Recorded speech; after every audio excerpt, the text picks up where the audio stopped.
Here is my official Patreon. Please join it because there are many stuffs that I can't share here because of community guidelines. But on my Patreon page, you will get adult Harry stories, Naruto, and Deca 2. Also the quick access for other parts of my story which might take time on YouTube. Also there are many stuffs you will get here. Please consider joining my Patreon. Link in the description. Hey family, welcome back to my video. Today we will see what if Naruto reborn as Perv God of DxD. Before we start, I would like to extend my sincere thanks to the original author of this story for granting us permission to use it in our YouTube video. Your generosity is greatly appreciated. The author's creation and the original story's link in the descriptions. Please do check that first. Now enjoy the video. This has got to be a nightmare. This can't be anything else. All I'm seeing in this dream is a battlefield. There's an army of white plant men and many people who are fighting them. Issei Hayudu thought. Then to his shock, he saw an injured person got eaten by that white plant man. Katan, Hozenka no Jutsu. Fire release, Phoenix Sage fire technique. Issei heard himself shout a technique that made surging volley of small fireballs come out from his mouth, devouring the plant man. Kakashi, someone called at his direction. Why I am called Kakashi? Thought Issei as he looked at the person who called him. As soon as he saw the person who called him, the only thing he thought was, this guy's has got his fashion sense down in hell. Who the hell wears a green tight spandex in the middle of a battle? What's worse is that he even had a perfect bowl cut hair with huge twitching eyebrows.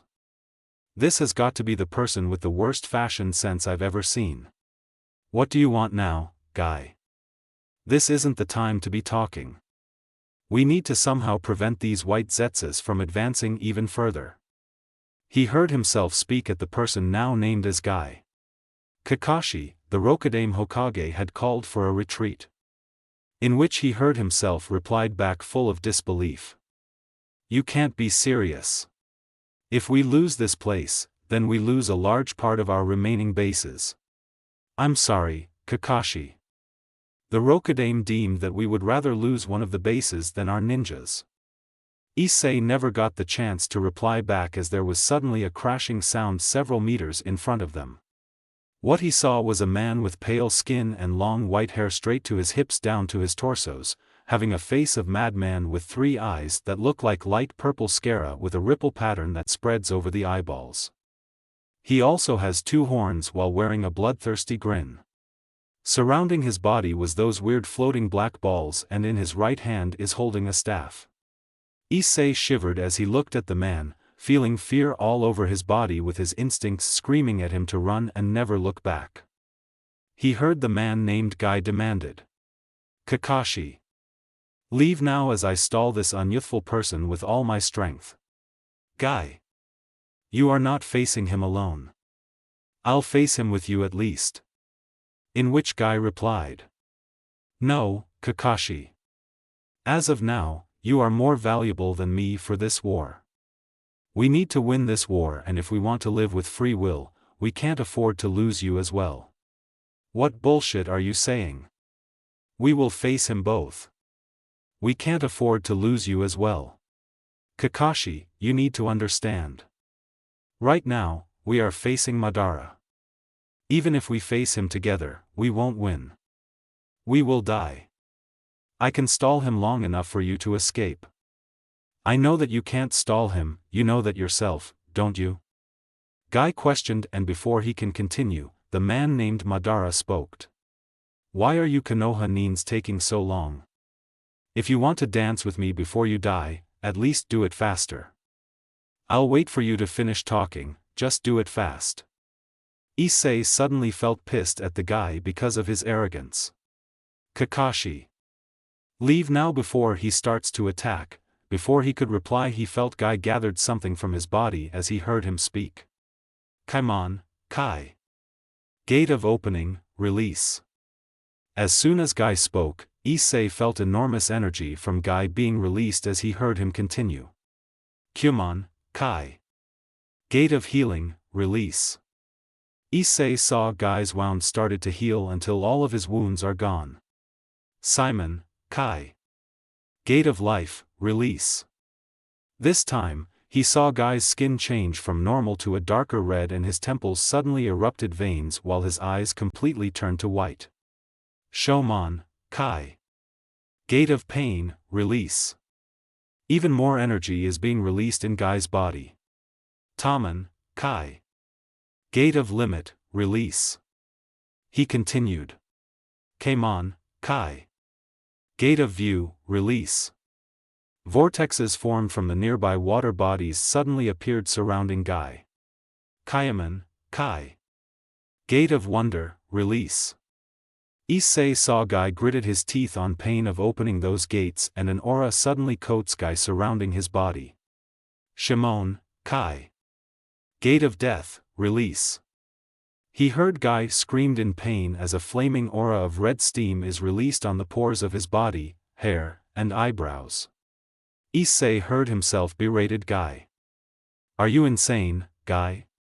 Opening the gates from 1st to the 8 will make you lose your life. Hearing himself say those words made Issei blanched at disbelief and looked at Guy with sad eyes, knowing that he can't do anything in this situation even if this is a dream. Rival, I know that we won't live in facing this demon, but don't worry. As my friend and rival I will do my best to save at least your life knowing that we can't save both. I can't do that. Guy interrupted him. Please, I know that you know we can't survive this both. At least give me the satisfaction of saving my rival in exchange of my own. At least, accept my sacrifice, Kakashi. Guy replied with his good guy pose and a white smile. I'm getting bored of your sentimental speeches.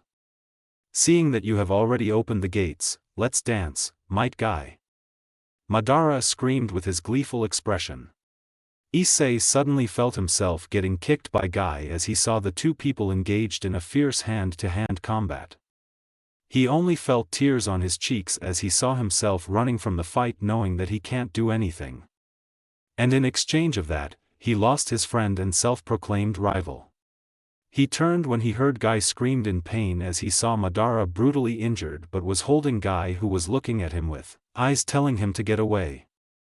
He could not even move to save Guy, feeling his body wrecked in pain from the kick he received as he saw Guy getting impaled in his head. Weiwa! Issei screamed at the top of his lungs falling in his bed with a headache filling his head. Ouch! That hurts!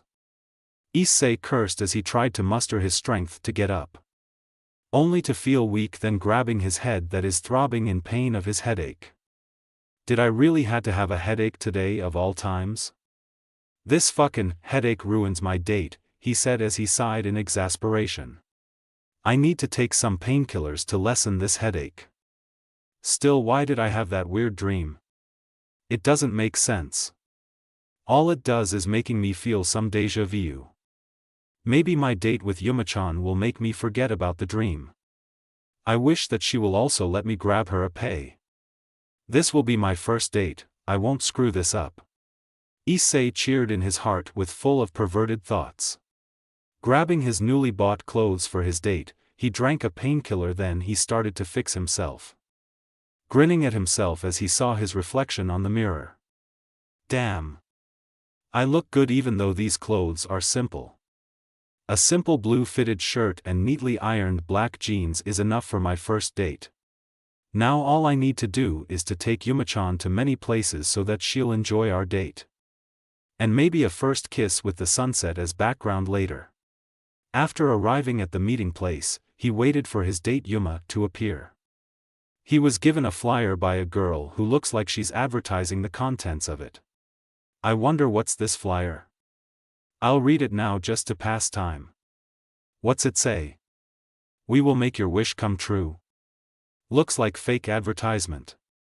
Guess I'll throw it away. Before Issei could throw the flyer away, his name was called by a girl's voice. Issei-kun. He looked at the direction where his name was being called. He saw Yuma waving her hand while running towards him. Yuma-chan. You look good on your clothes. Oh, Yuma-chan, your épée seems beautiful today as well.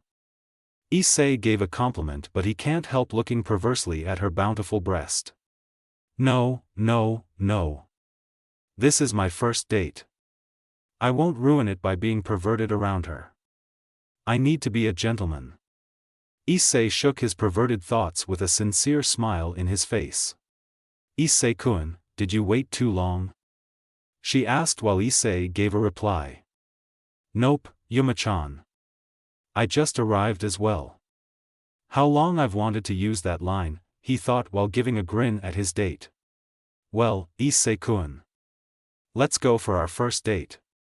Yuma then started to grab his hand while heading towards the destination of their date. I'll just throw this later then.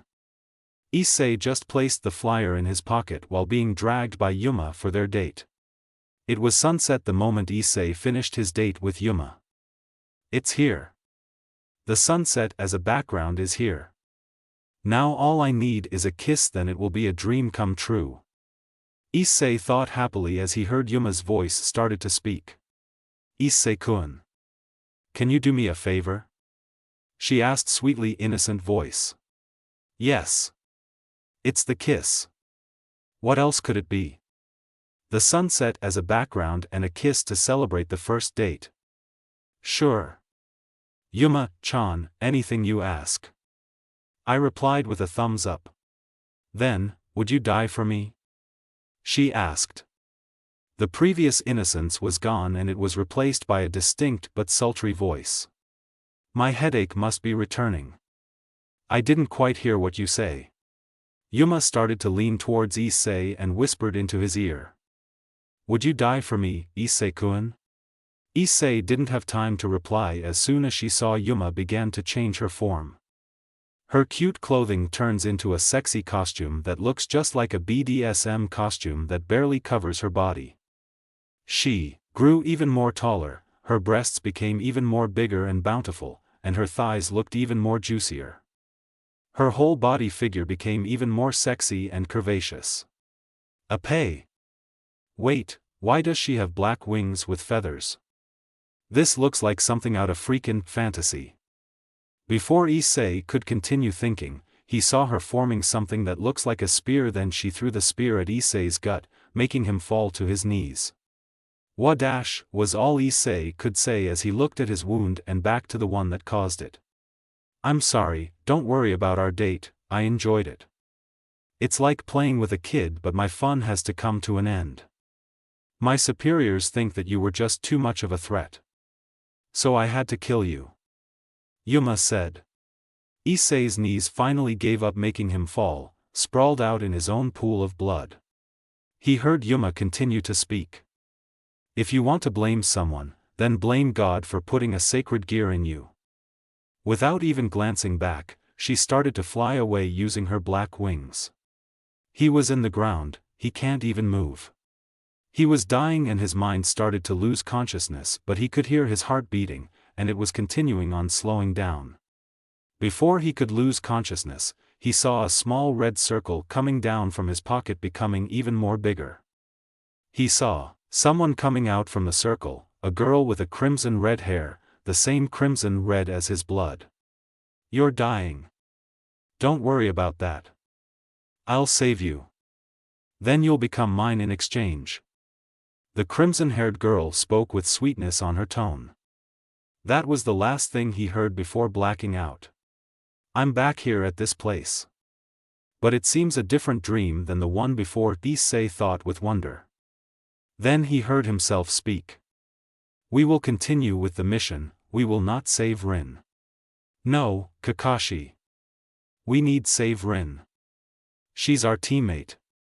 Issei saw a boy with a short spiky black hair with a blue jacket with an orange collar wearing a headband with a swirling leaf and a pair of goggles with orange lenses that looks connected to his ear protectors, and he saw himself being younger than he was in his last dream. This must be a younger version of my dream then. Issei thought with curiosity in his mind. For the last time, Obito. We will not save Rin. This is an order from your superior. Kakashi was clearly angered at the childishness of his teammate. Missions should be done first for the sake of the village. His emotions were clearly getting in the way of the mission. Why I am saying those things? Why would I not save my teammate? Oi! Even if this is a dream, I should not be like this kind of prick. Issei thought with a scowl marring on his face. I don't care about the mission anymore, Kakashi. Those that break the rules and regulations are scum. But those who abandon their comrades are even worse than scum. I'd rather be called scum than not being able to save Rin. Kakashi, I know what happened to your father. He saved his comrades even if it means failure of a mission. No matter what other people think about him, I believe the White Fang is a true hero. The boy named Obito spoke with clear conviction and resolve in his voice. You can continue this mission by yourself, but I'll save Rin on my own if you don't want to. Obito spoke before turning his back away from Kakashi to Rin's direction. What am I even doing? Kakashi. Save your teammate. Issei could only growl in annoyance at his counterpart Kakashi for not even moving. Then he was in a different place after that scene. Issei saw himself saving Obito from an attacker right on time. It seems I'm still in the same dream, but it's in a different scene. Issei thought with curiosity. How was somehow he able to change dreams just like that?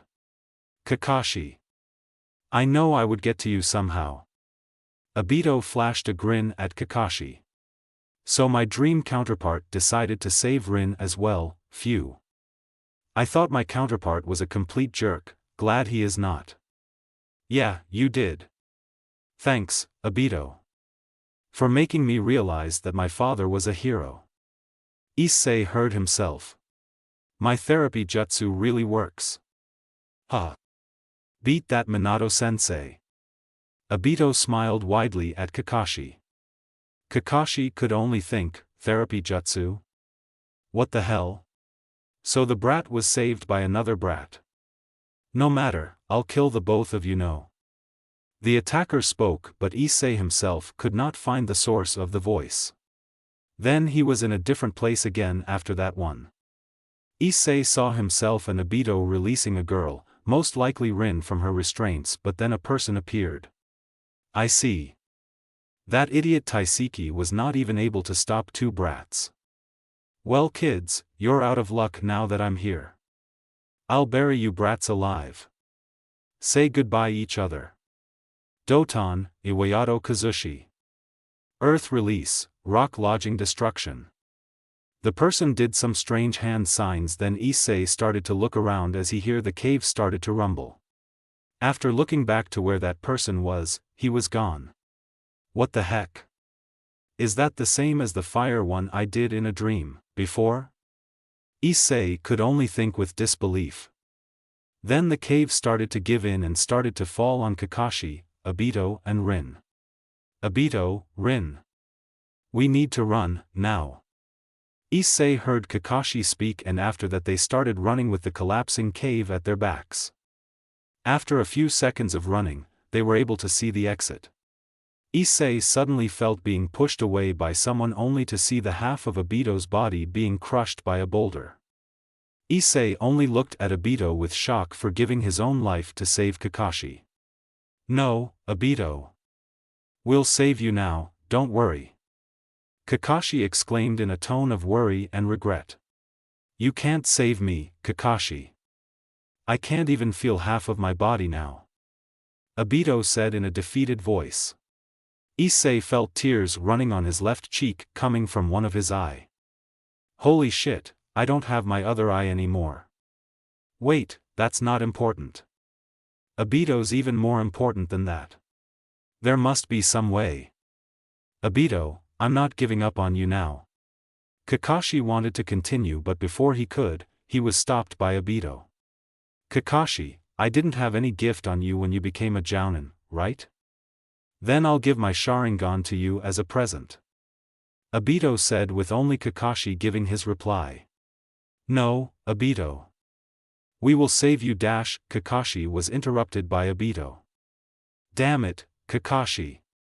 You're running out of time, the cave is starting to give in.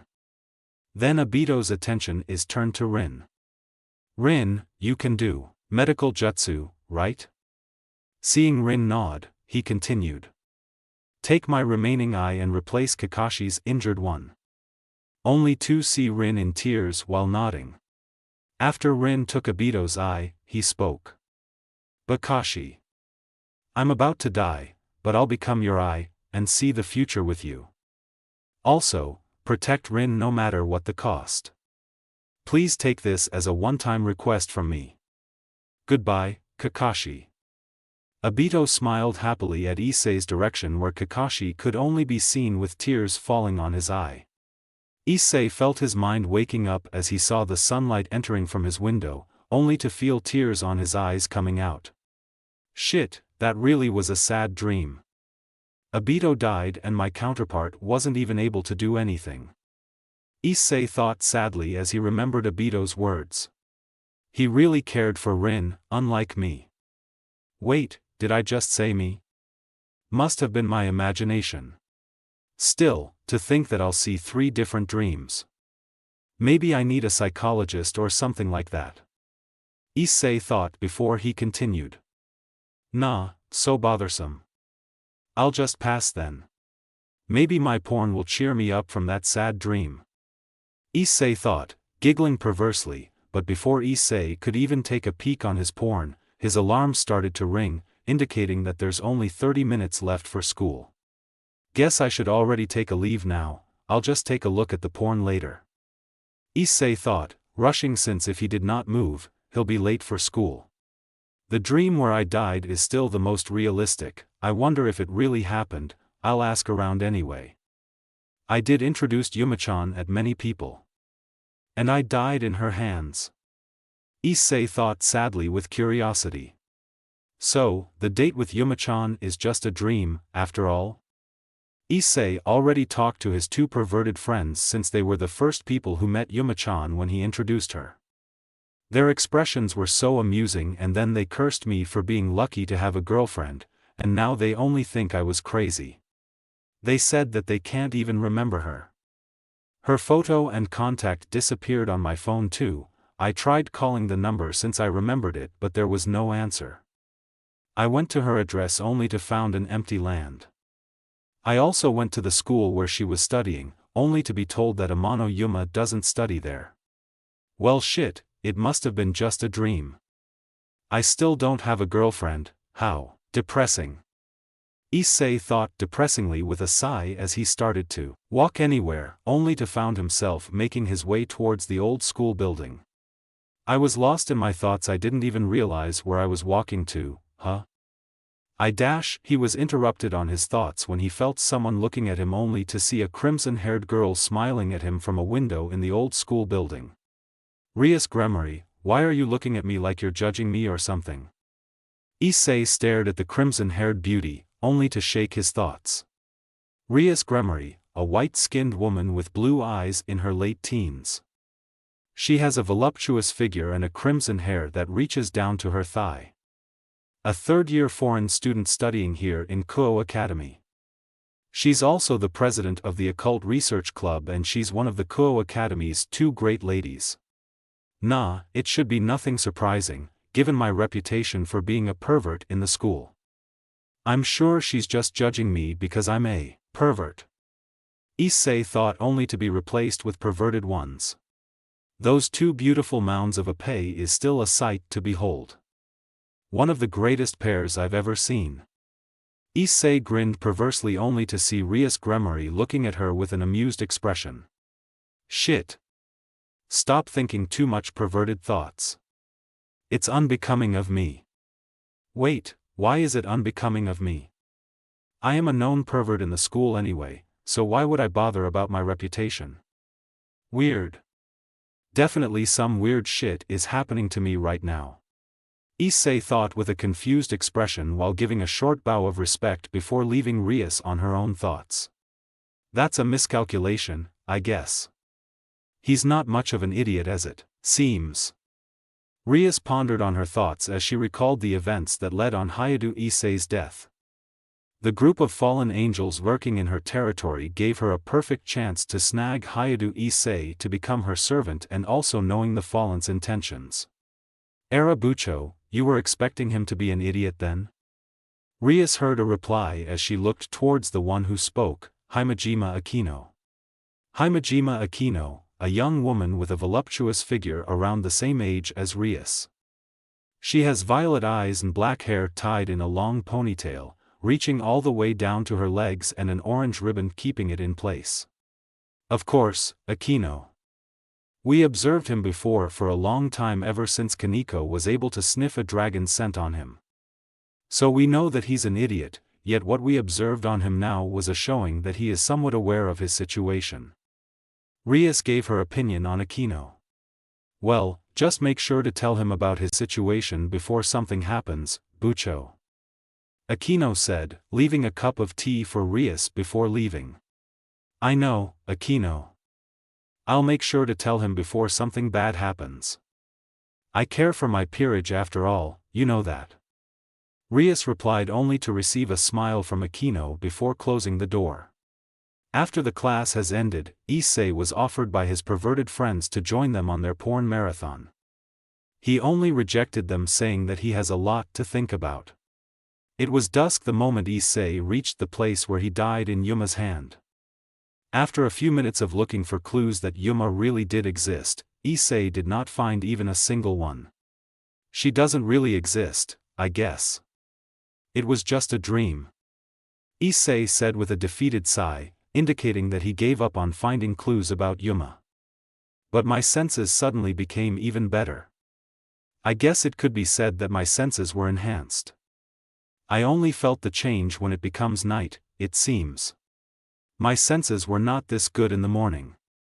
Issei's muttering only stopped when he felt a dark presence creeping up behind him. Looking at his back, he saw a man wearing a black trench coat and a black hat with an eerie smile on his face. So, I found a stray that defected from its master. You'll meet your end here, stray.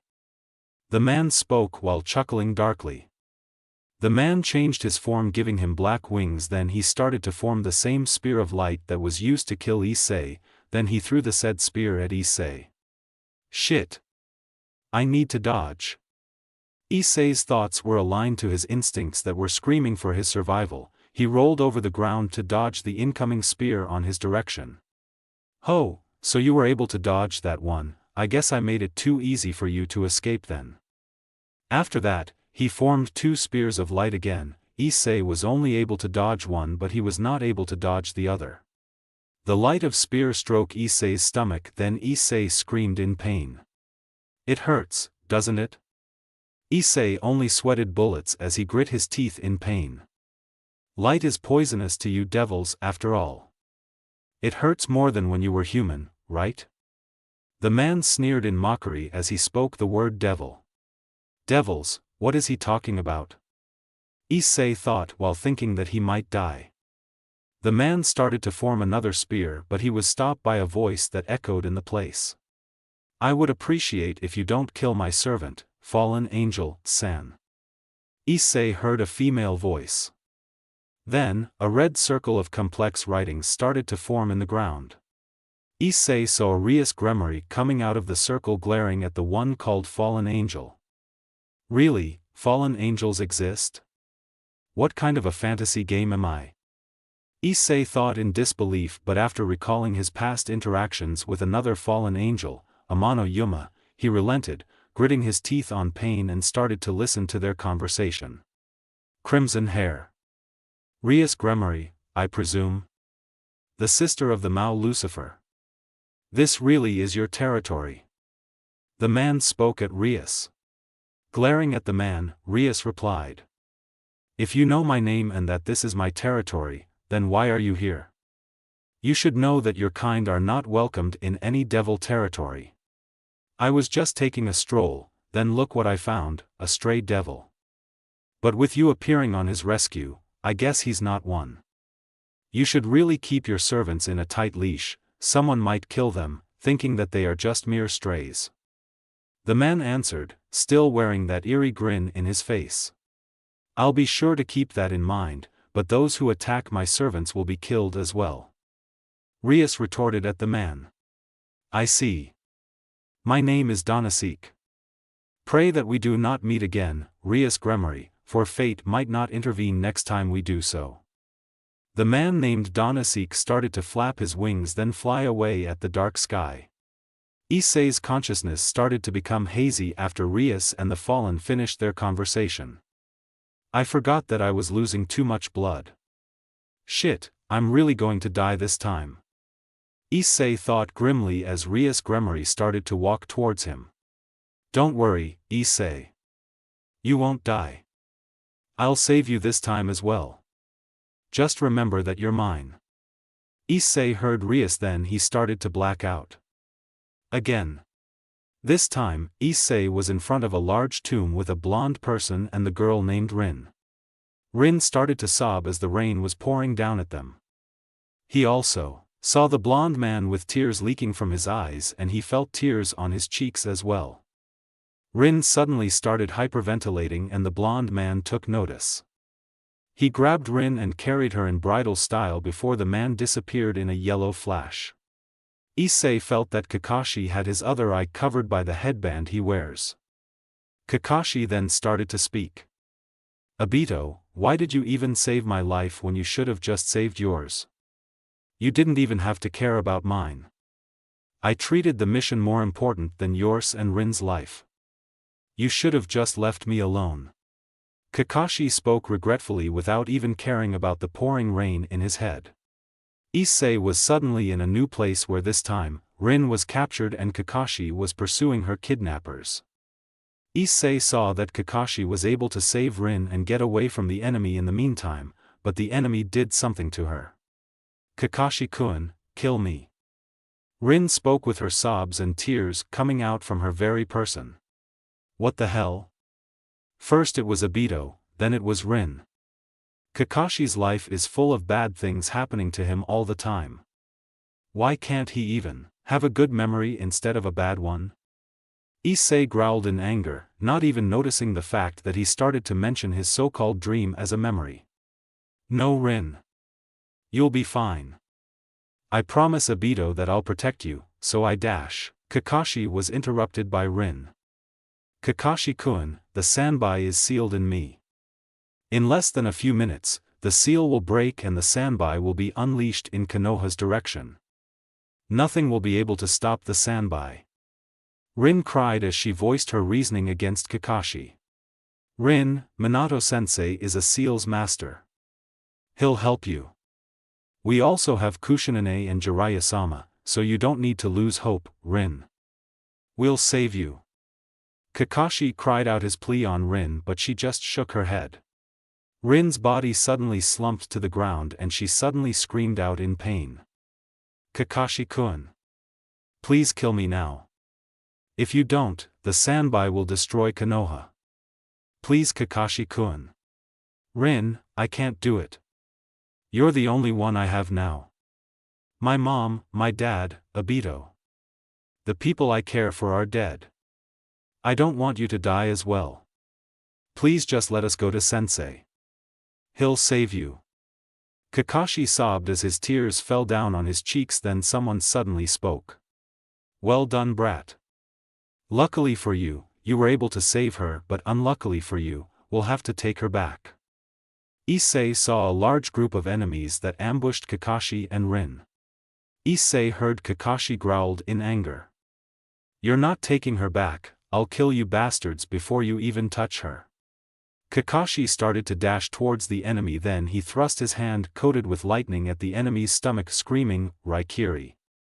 Lightning cutter. Issei was shocked and horrified when he saw it was Rin who took the lightning thrust from Kakashi's hand. Kakashi himself was devastated when he saw Rin took the brunt of his attack, making him unconscious from the grief and sorrow of killing Rin.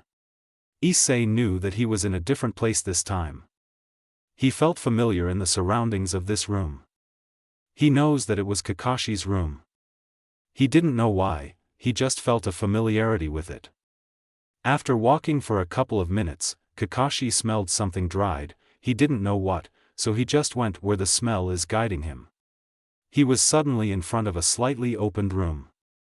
Kakashi proceeded to knock and speak. Dad, are you okay, there?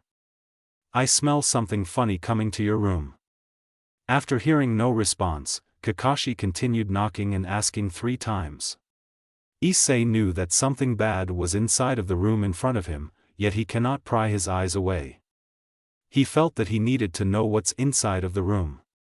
He needed to face this fear with full focus. After no answer, Kakashi opened the door.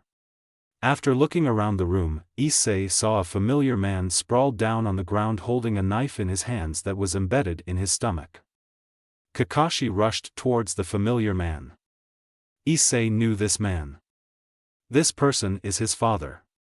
Issei fell down on his bed and suddenly started screaming in pain as he held his head from the throbbing headache. He did not even notice that he was naked and that Rias Gremory was sleeping beside him, jolted awake from his scream. The influx of emotions he saw from Kakashi's memory made him receive a very strong aching pain throbbing in his head. Rias, who was awaked by his scream, suddenly rushed at him saying, "You'll be fine. Don't worry." "What's the problem?" "My head. It feels like it's bursting out." Issei continued his screams non-stop as he continued to hold his head, gritting his teeth at the throbbing pain he's receiving. Rias can only look at Issei with full of worry since she cannot do anything as of now to help him. She didn't know what to do with this kind of situation. "I was lucky that I put some magic circles that can make a room soundproof," Rias thought, still worried at Issei's condition. After a couple more screams from Issei, he started to breathe hard and calm down. Falling to slumber once again, Rias laid Issei back in his bed in a relaxing position. She could only do this much, since she doesn't know what happened to him. She'll consult this with Akino later. Issei could not see himself as he continued to swim in the sea of darkness. After a couple of minutes moving towards nowhere, he stumbled upon an unknown huge entity filled with darkness and death talking to a man with a spiky silver hair that reached into the middle of his back that is tied into a ponytail. The man wears a weird uniform with a pair of gloves and a flak jacket.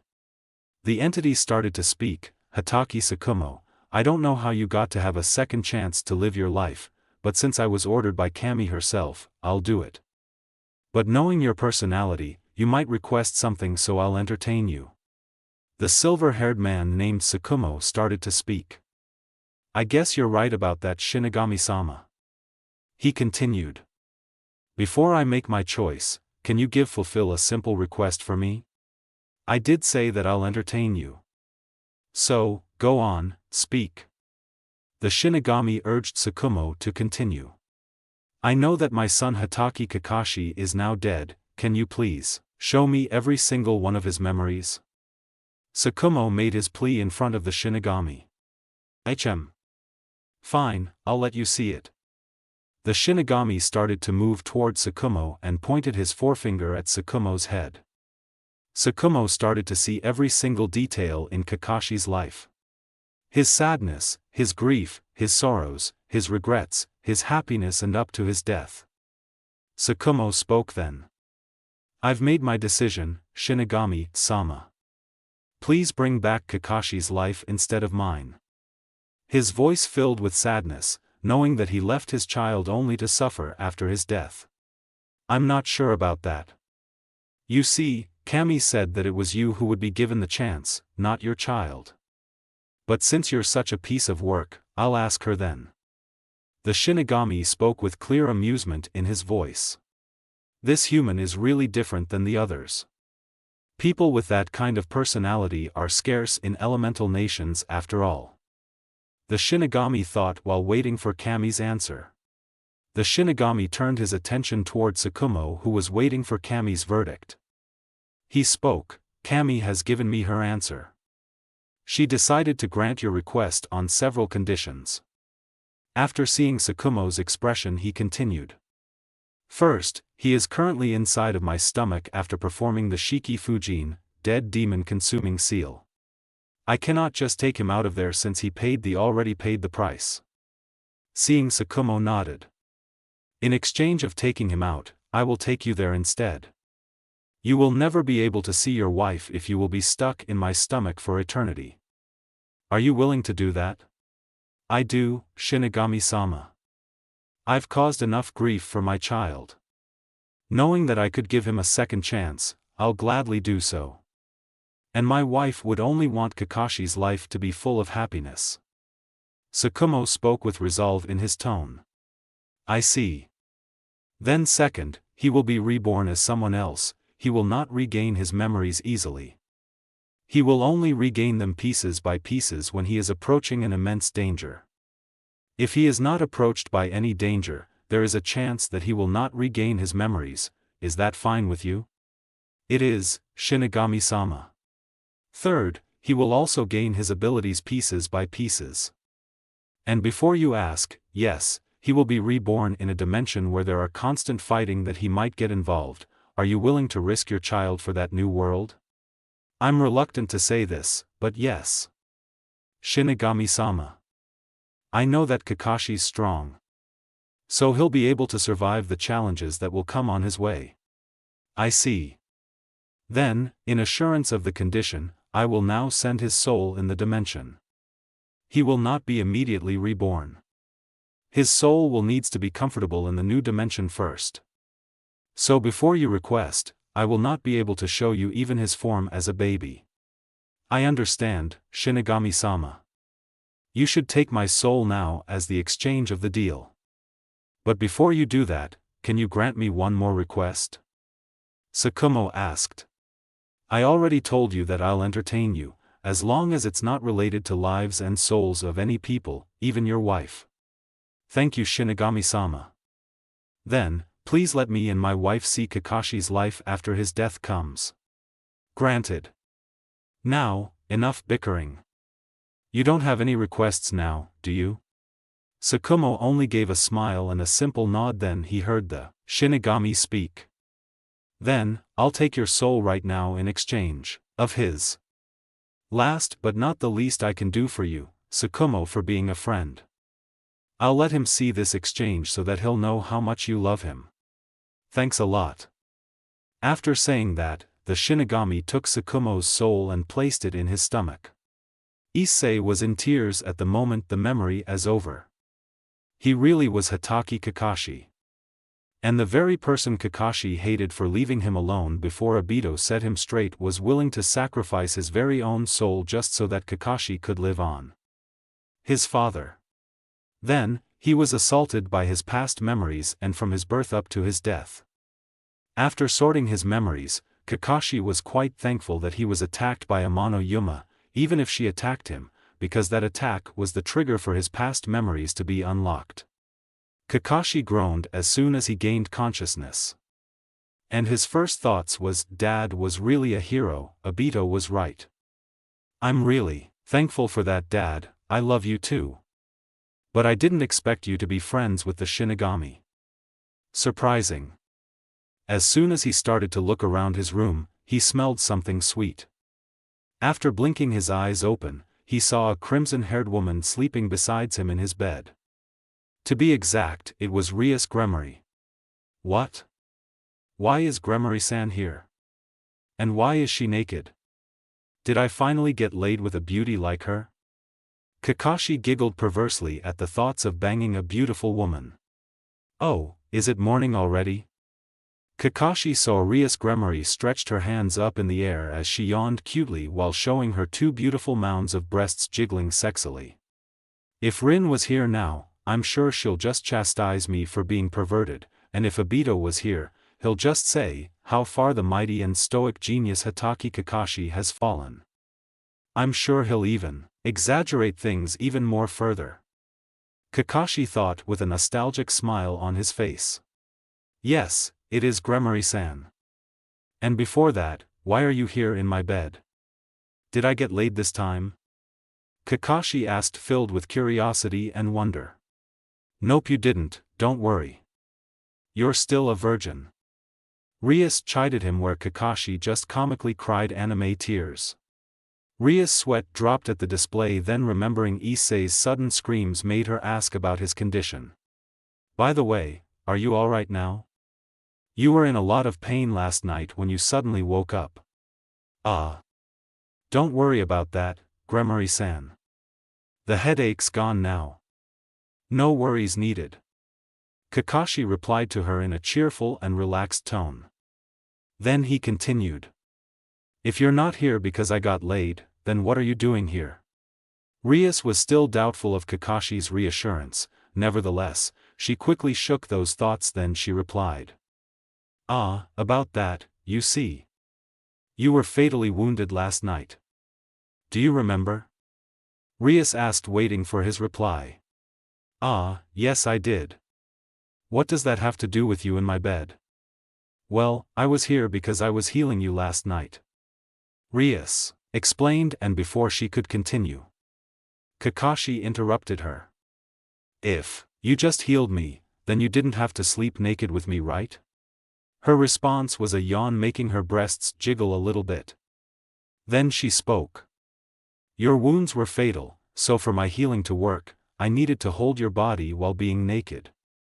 Kakashi's reply was only a perverse giggling, but was stopped as Rias did a fake cough before continuing.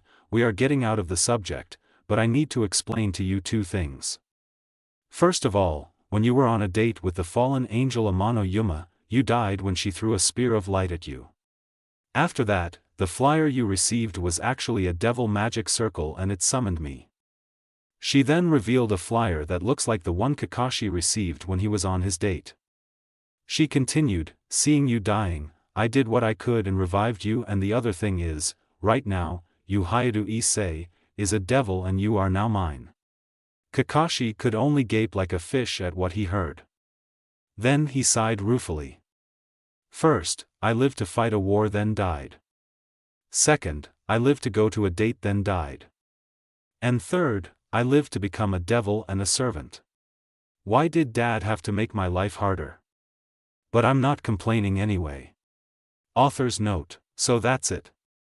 My first chapter in my FIC. Not much can be said in my author's note at first. But I hope that you guys enjoyed this one.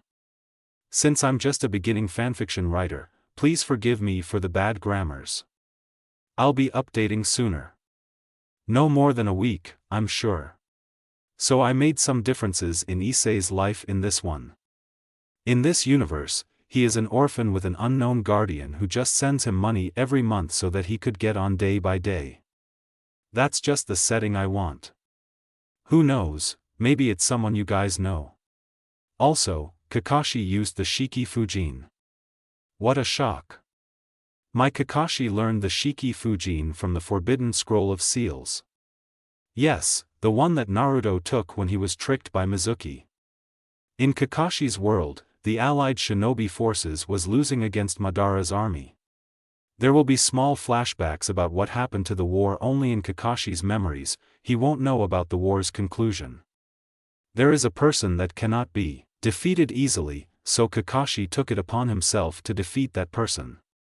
Knowing that he cannot defeat that person, he learned the Shiki Fujin so that he could seal that person.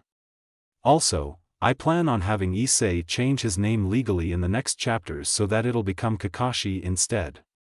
Give me your opinion on this one. If you want Issei to change his name or not. That's all. Thank you guys for reading this FIC, and I hope that you guys enjoyed that, and don't forget to review, fave, or follow. Thanks a lot. Wait for the next chapter then. I'm 3 hours late, who cares? Author's note. Hi guys, this is a new chapter for my FIC.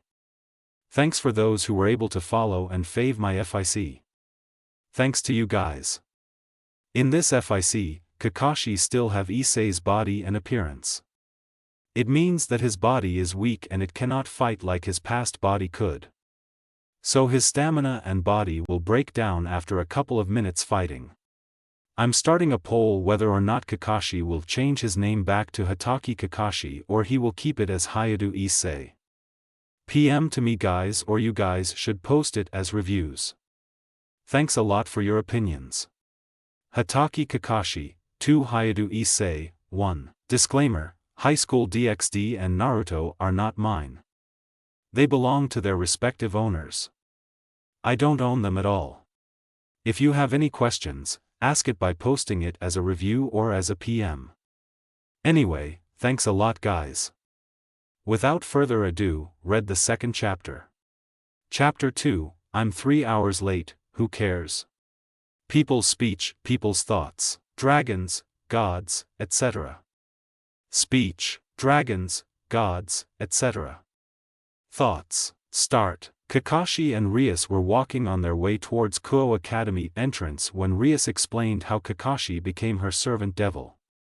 His situation of being a sacred gear wielder was the reason he was being attacked after all.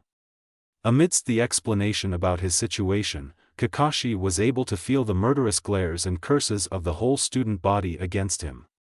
"Why is that pervert being near Ria-sama?" shrieked by a fangirl. "Damn it, pervert. Why are you walking side by side with Ryasujo-sama? It should be use decent gentlemen, not like scum like you," screamed by a crying fanboy. Kakashi was starting to regret his father's decision of him living in this dimension. "Wherever I go, even after being reborn, fangirls and fanboys, the most bane existences to have ever lived are still haunting me. Is there no escape from them?" Kakashi just screamed his frustrations in his mind. Returning his attention towards Rias, who was walking beside him, he asked. "So, I have a sacred gear, I am now a devil, and because you revived me with your evil pieces I am now your servant?" Kakashi just sighed after saying those words. He didn't really know whether to be angry that he was just alive to be a mere servant or happy that he was given another chance. Rias was perplexed at Kakashi's change of behavior, especially the loss of his idiocy, but she just shook those thoughts since she'll just ask about his change later on. She just nodded at Kakashi's question, then she replied, "That's right. I know that you still have doubts on being my servant, but unlike most devil households, the Gremory clan treats their servant with love and care. But we should go to school before we're late. We'll continue this conversation later on. I'll send someone for you after class." "I see. Then Gremory-senpai, I still have a couple of questions I wanted to ask, but since you want to cut this conversation, I'll see you later on then." Ja-ne. Kakashi just gave a two-fingered salute, then he started to turn his direction towards his classroom. After arriving at the classroom, Kakashi felt a weak killing intent directed towards him. Sensing an attack coming from behind, he dodged, and then he retaliated with a punch in return.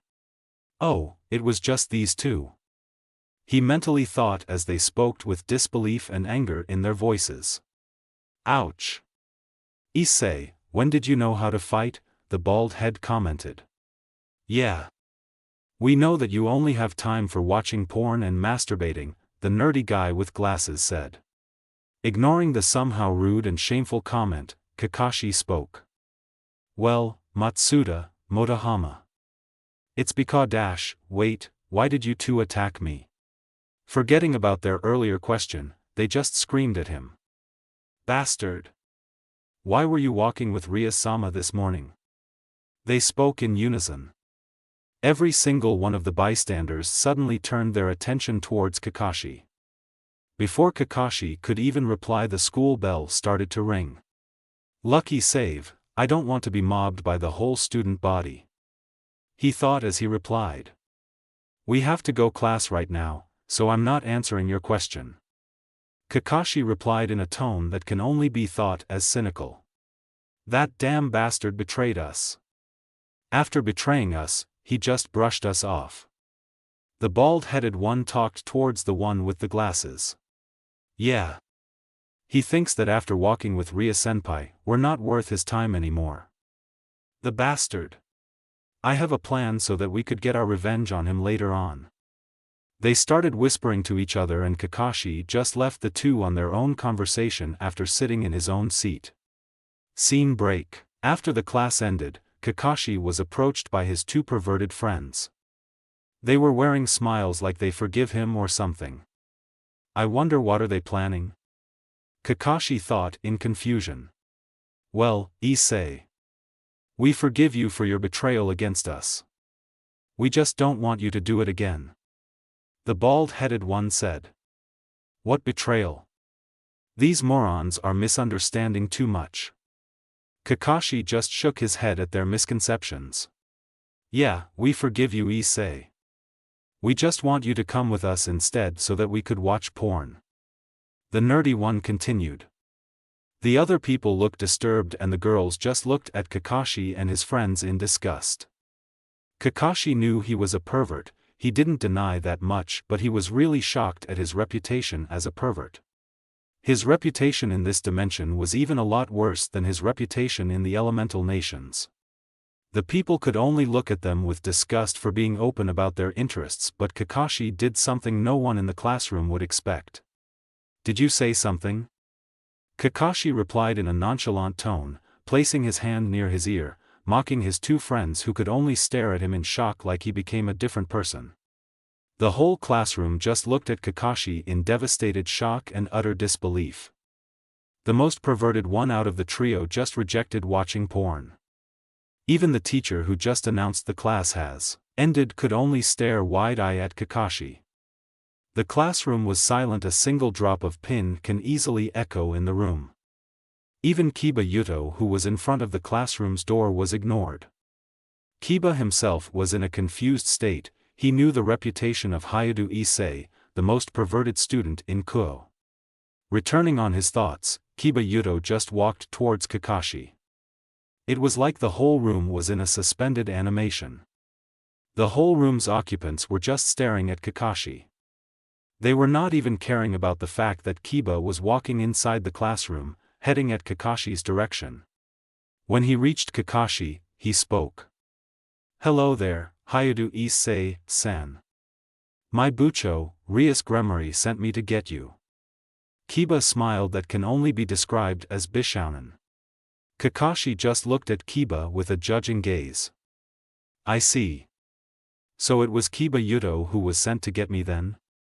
I wonder if this guy is also a devil? I can feel his hidden hatred. At least, it's not as worse as Sasuke's.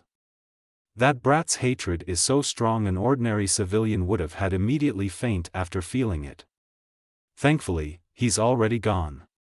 Kiba Yuto, a second-year student in Kuo Academy, belonging in the Occult Research Club. He is adored by many female students and is hated by most of the male student body. He has short blonde hair and gray eyes with a mole under his left eye. After finishing his judgment on Kiba, he spoke. Is that so? Let's get going then. Kakashi just stood up, leaving the shocked students on their thoughts.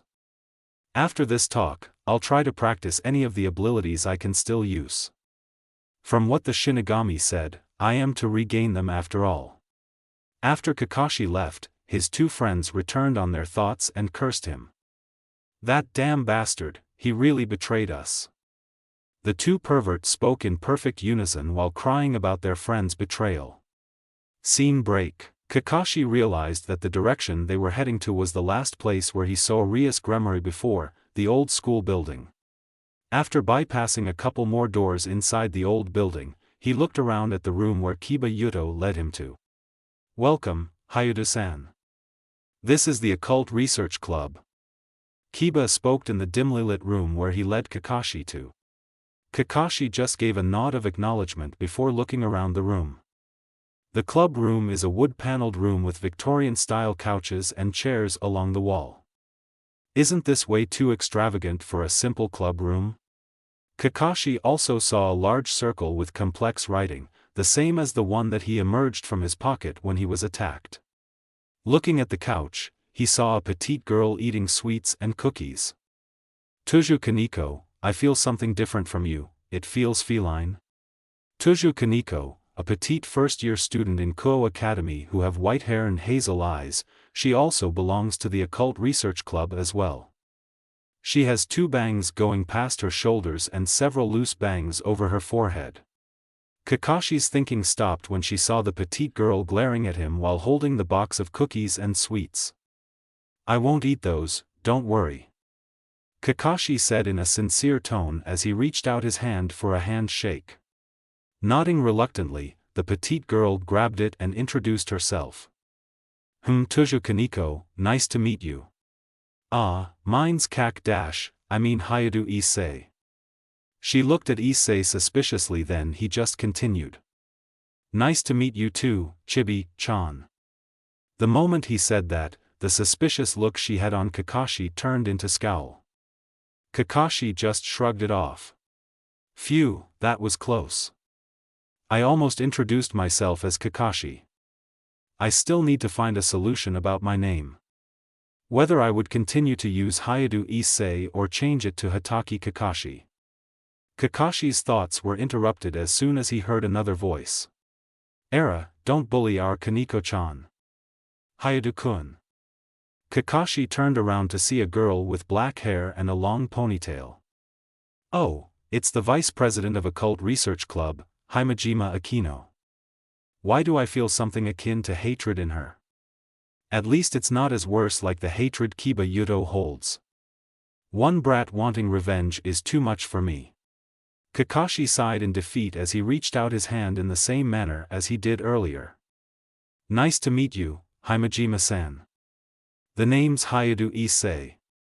Era. Nice to meet you to Hayadu Issei-kun. When I heard about your reputation, I was under the impression that you're a pervert, but that hardly seems the case here? She questioned as she looked at me in curiosity. Kiba and Kaneko just looked at Kakashi in wonder as well. Well, reputation gained from bickering of students tends to be too exaggerated. You shouldn't judge a person based on his reputation alone. Kakashi replied in an overly nonchalant tone. He's not showing any tendencies of being a pervert, and he's not even acting idiotically. Is his change of a devil is so much it would affect even his whole person? Akino thought, thinking that they need to observe Kakashi for their changes.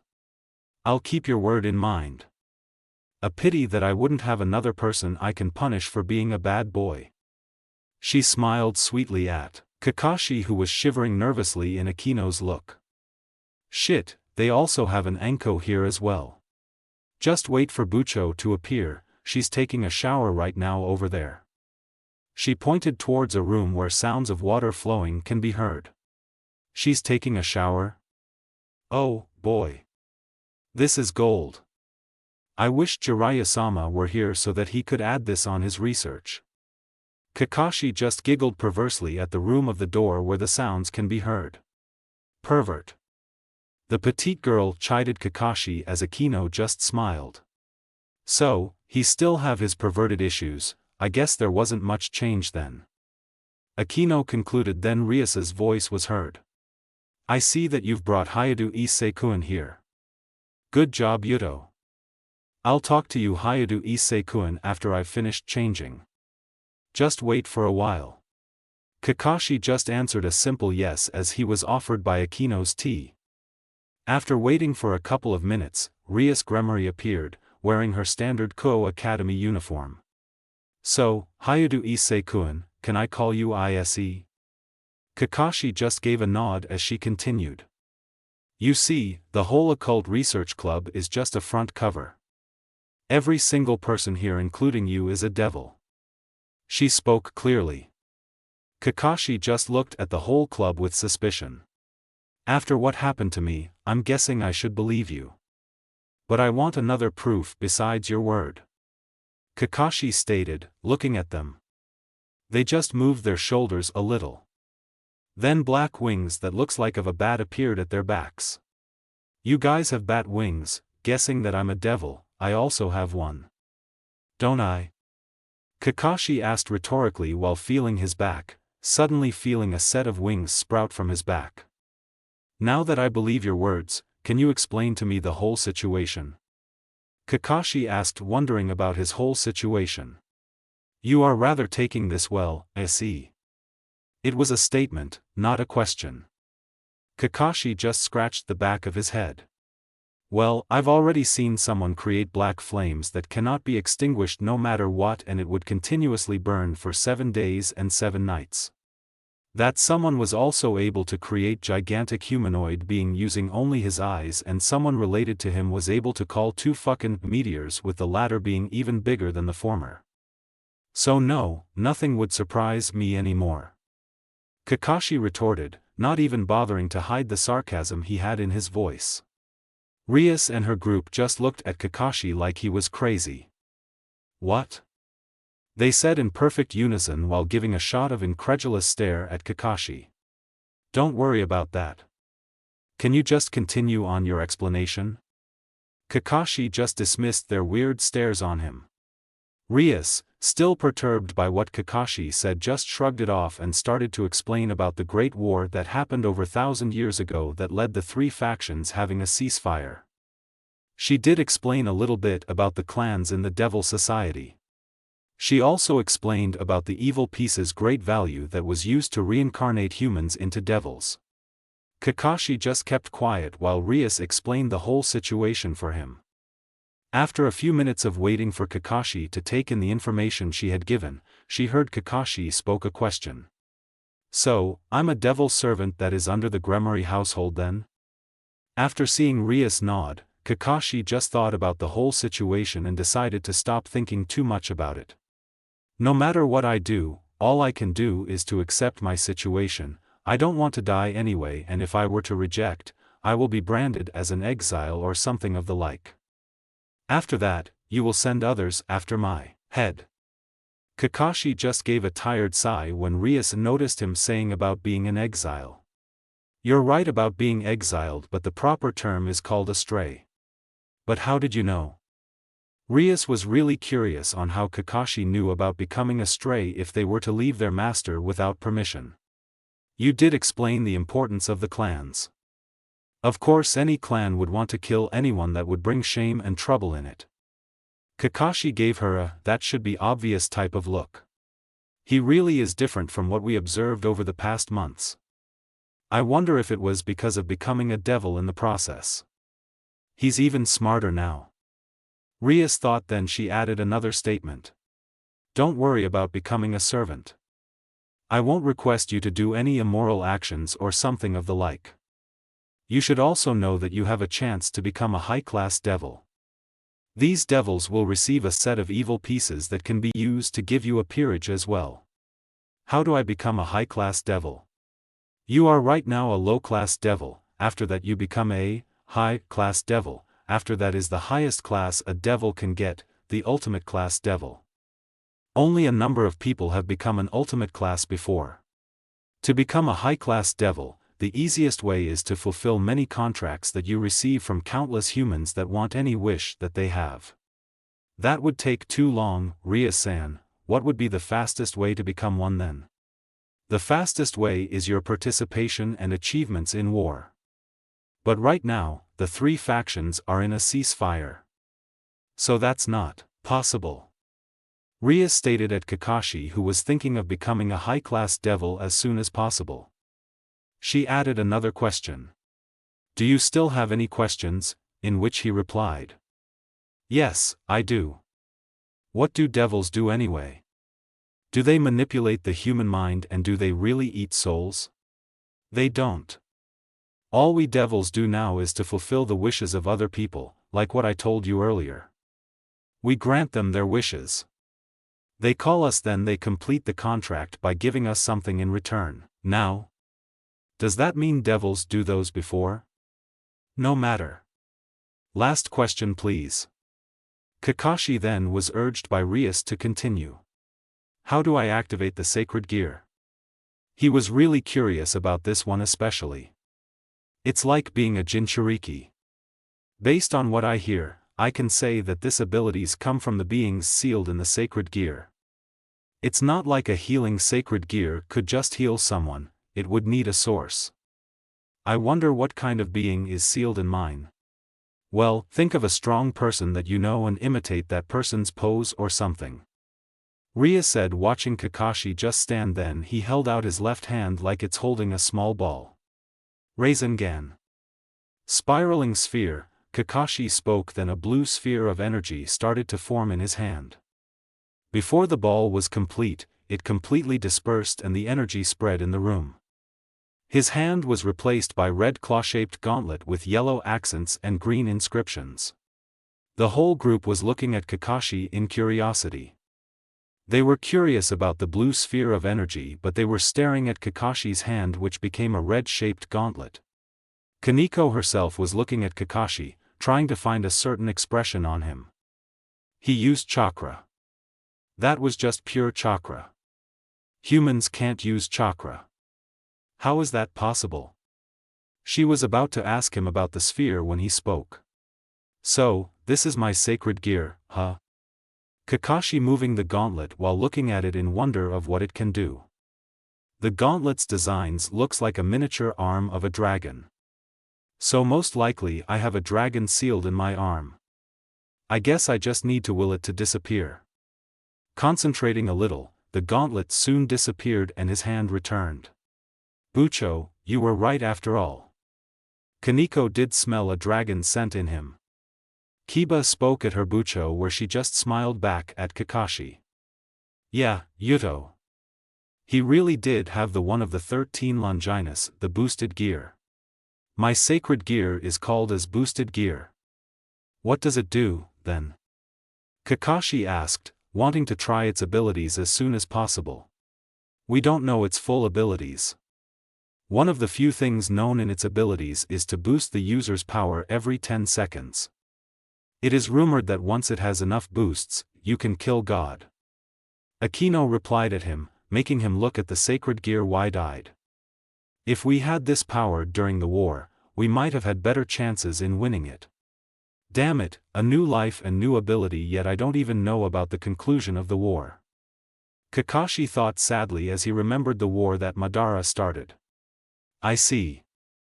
Then you have answered all of my questions. When do I start on handing flyers to others? And can I go home after that?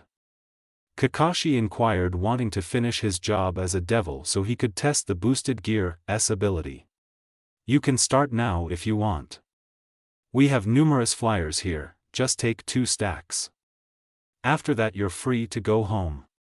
She pointed at the cabinet that contains the flyers.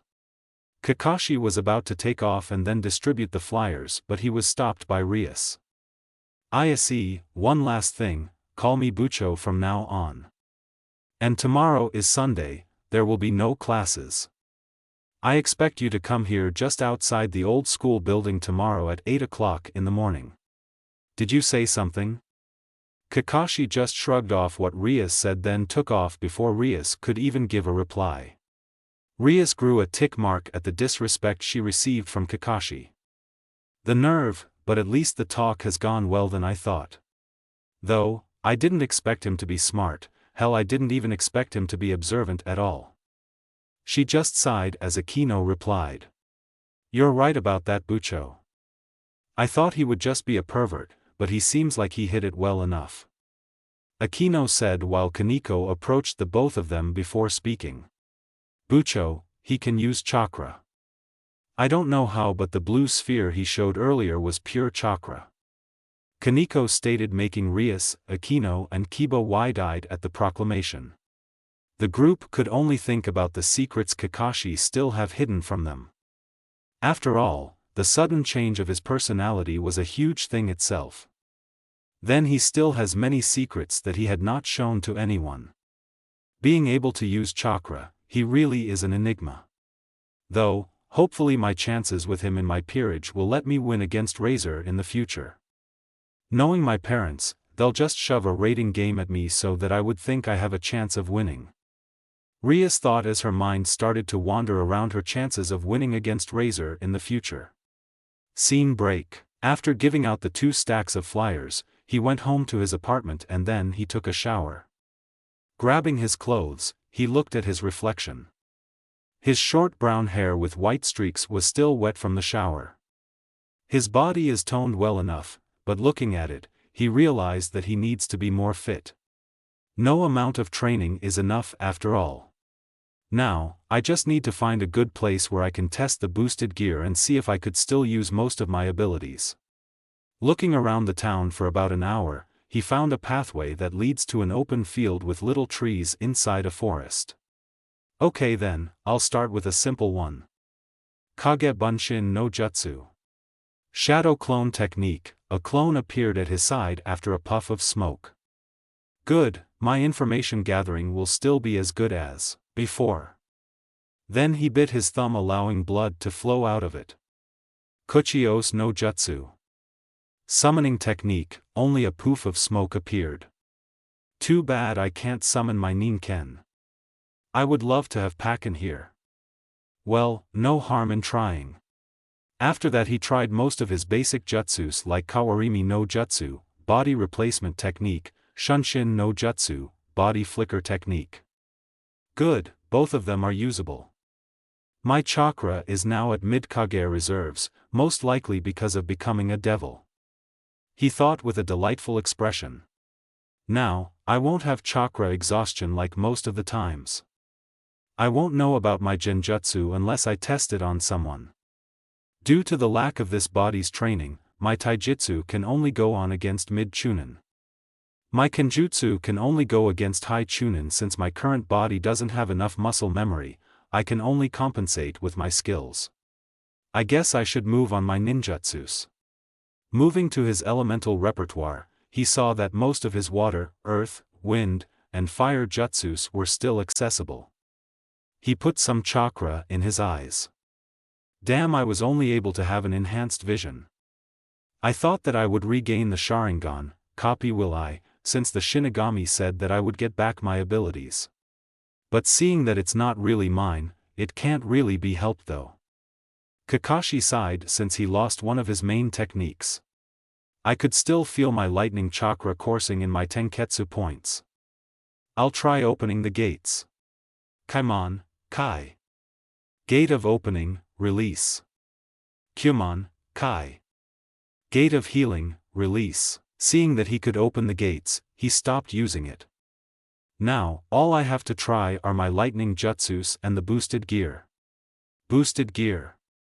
After speaking that, the red gauntlet appeared in Kakashi's left hand. Boost. Kakashi could feel the power coursing throughout his body. The power coursing inside of my body is incredible. Though, my body can't handle any boosts more than 5 times. It seems that training my body will let me handle the boosts. I'll start as soon as possible. Kakashi thought with the intent of training, but not to the point like Guy. Boost. Even more power flowed inside of Kakashi's body. He could feel his strength have gone up to Lokage just from 2 boosts. If he were able to handle many boosts, then he would have strength enough to match the Sandaime and he will still be able to go on. The strength that the boosted gear could give is limitless. Kakashi thought. I really need to train my body if I want to handle the boosts of the boosted gear. I'll try on using my lightning jutsus. Chidori. 1,000 birds, Kakashi immediately created the downgraded version of his signature move. As Kakashi started to run, the drawbacks of the technique were starting to kick in. Damn, I won't even be able to use my Chidori and my Raikiri, lightning, cutter, dot. Though, the tunnel vision during my Chidori was less than normal. Only the Sharingan can lessen the tunnel vision of the Chidori. Does this mean that I can gain the Sharingan? I'm not sure about it, but it's better to hope.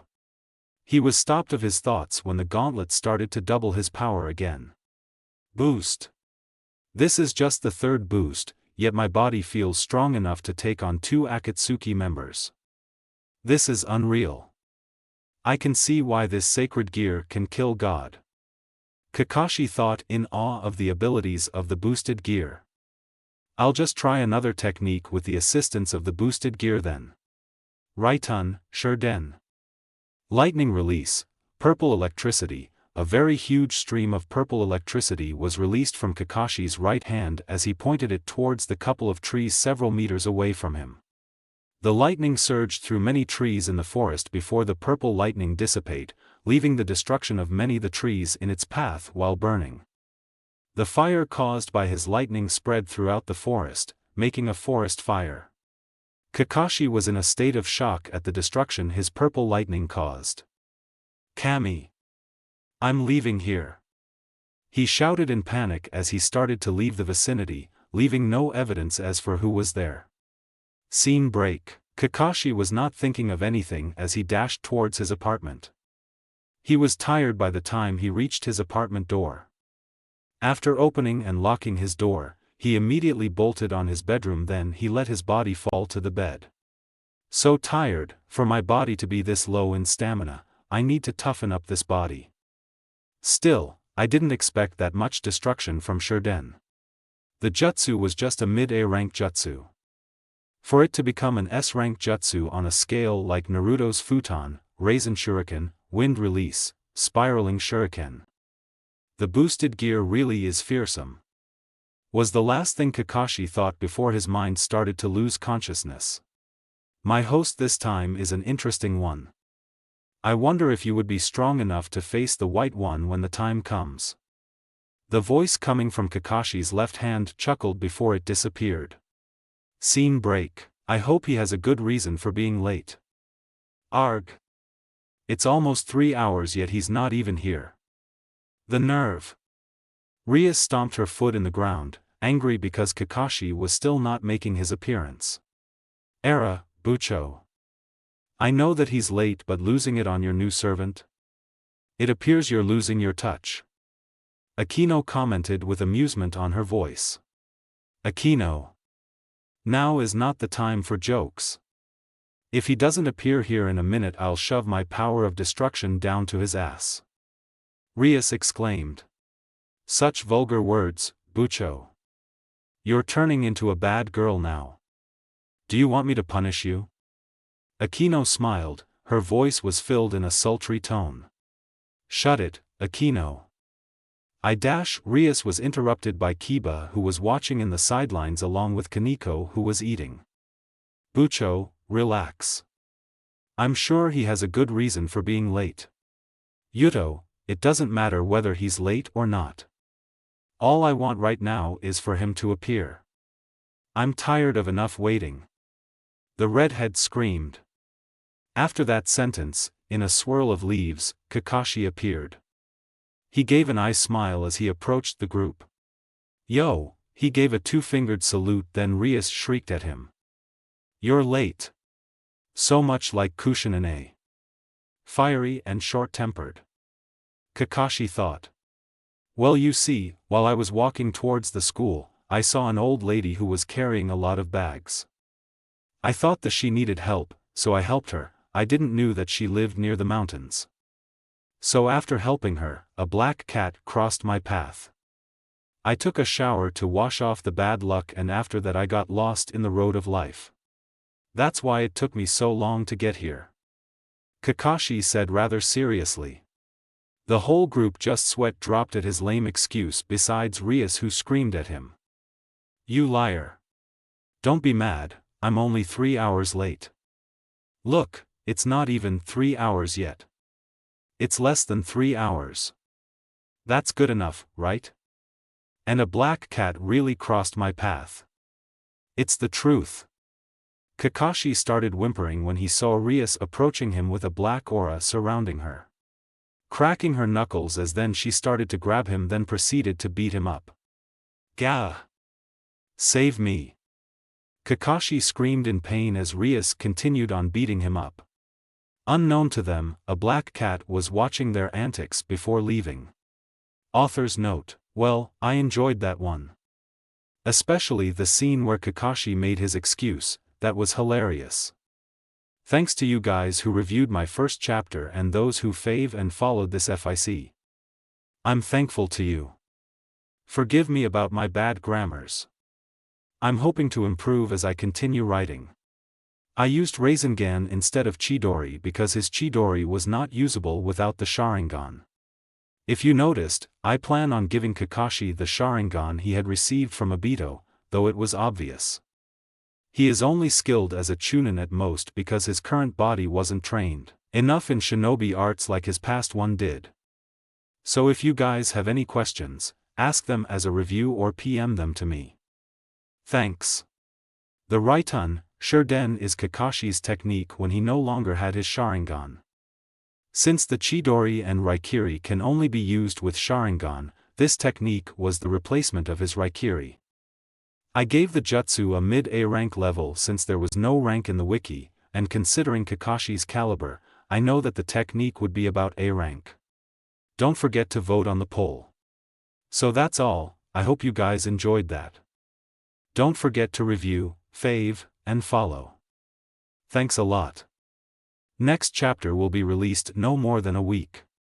So wait and hopefully, read the next one as well. Hidden Technique Unleash. Author's note: I'm sorry about Issei's identity dying, I literally forgot about that, I was focused on Kakashi, I forgot Issei. I'm really sorry about that. In this FIC, I've made Issei into an orphan so that he won't have any attachment towards his name. And don't forget, I'm just a new writer in fanfiction, so please forgive me about my own faults and don't flame me, please. I accept constructive criticisms since they develop my writing skills. Regarding about the Chidori, based from what I've seen and read in the Naruto manga and anime as well as the wiki. The requirements for using the Chidori is to have the Sharingan, not to use the Sharingan. That was why Kakashi created a different technique at the end of the manga, since he lost the Sharingan when Madara took his eyes. He cannot use the Chidori and Raikiri. So, that's my explanation. Cian, I'm not sure if I would still give Kakashi magic techniques, since he's already as strong as hell. So I'm double thinking about that. Fire Ward, I'm really sorry about that, I'll improve if you keep on giving constructive criticisms. So thanks for that. About the beta, I'm relatively new in writing fanfictions, so give me any idea about it. Thanks. Rotsev 557, that was so long, but thanks for the review.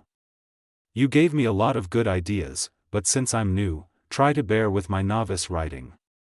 Thanks. I hope you keep reviewing my next chapters as well. Disclaimer: I don't own Naruto, High School DxD or any anime references I will be using. Chapter 3, Hidden Technique Unleash. Person's speech, person's thoughts. Gods, demons, dragons, etc. Speech. Gods, demons, dragons, etc.'s thoughts. Start. The situation was ridiculous. No other word can be used to explain the current situation. Kaneko was buried in the earth, leaving only her head that was visible. Even though she is a rook, she was not able to muster any strength at all. Her joints, arms, legs were bound to the very earth itself. Her normal stoic expression was not even there. Her expression was with the red cheeks on her face. She was looking at her king. One could see on her face that she was blushing furiously. Kiba himself was down in the ground, sitting in the ground while regulating his breathing from the exhaustion. His expression was one of disbelief. He was looking at the one they were supposed to be gauging. He could not believe the absurdity of the situation. He had the decency to look away from his king who was sprawled on the ground. Akino was laughing perversely while holding her stomach even when her magic reserves were drained to its last drop. She was laid down in the ground, exhausted while looking at her king. Her expression was that of a masochist. She was blushing at the thoughts of powerful technique to be used on her. Even though she was a sadist, she was quite perked up in the idea of her Kohai's technique being used on her. She was going to tease her king, she won't let her forget what has happened here. Rias, who was angry and furious at her servant earlier, was now crying because of the humiliation and shame that was brought by her servant. She was sobbing and wailing. Her face is filled with flowing tears on her cheeks, with her face so red just like her hair. She was sprawled in the ground. Any person would only give her looks of pity if they would have seen what had happened earlier. She was crying, especially since her best friend was only giving her looks of pity. She broke down crying even further when the one to blame for the situation was just reading his book. It was like the perpetrator doesn't even care about what happened at all. The perpetrator himself, Kakashi, who was breathing quite raggedly, it was obvious that he was exhausted as well. He fought 4 devils with their own strengths and specialties. A strong but a little bit slow taijutsu fighter, a very agile kenjutsu user, a magic specialist, and his master herself, who had something quite the same as a Kekkei Genkai, bloodline limit, boy that was scary, the ability to annihilate anything. Sheesh, that's nothing but a cheat ability. But after using his famed technique that made even the famed Kyubi Jinchuriki, Namikaze Naruto, curled in fear, he was proud of his work, but after that he just returned reading his book before asking, I guess that testing my abilities is over. Can I go home now? 1 hour ago, Rias grinned at satisfaction in beating up Kakashi for being late. After all, why shouldn't she? She wasted 3 hours. Just for waiting the new servant to come. She was supposed to gauge and train his new servant for a little while, an hour or two before going to have tea with Sona. Yet, her new servant makes her lose her time. After losing some steam, she started grinning at satisfaction for beating up her servant. She called Sona Citri, her best friend, to watch her gauge and train her new servant before going to tea. Kakashi was reading his book, a manga he found in the bookstore he went to earlier. The title was To Love-Ru, a story about a boy who apparently always have unexpected accidents with any girls he bumped into. While it was not on the same level as Jiraiya's Aika, there was no better alternative than it. He was reading his book when he was called by his still angry master, Rias Gremory. "ISE, apologize for wasting my time at Sona." Rias spoke, her annoyance at him was still strong. He could practically see the tick marks covering her head. "The one I would be apologizing to was not even the one that was inconvenienced because I was late." He looked at the person named Sona. Shirtorai Sauna, the strict student council president of Kuo Academy. She wears glasses with black hair that was cut in a short bob cut and violet eyes. The strict ice queen type of president. Shirtorai Sauna, huh? She didn't mention anything about her being a devil, but she did mention some of the clans in the Devil Society.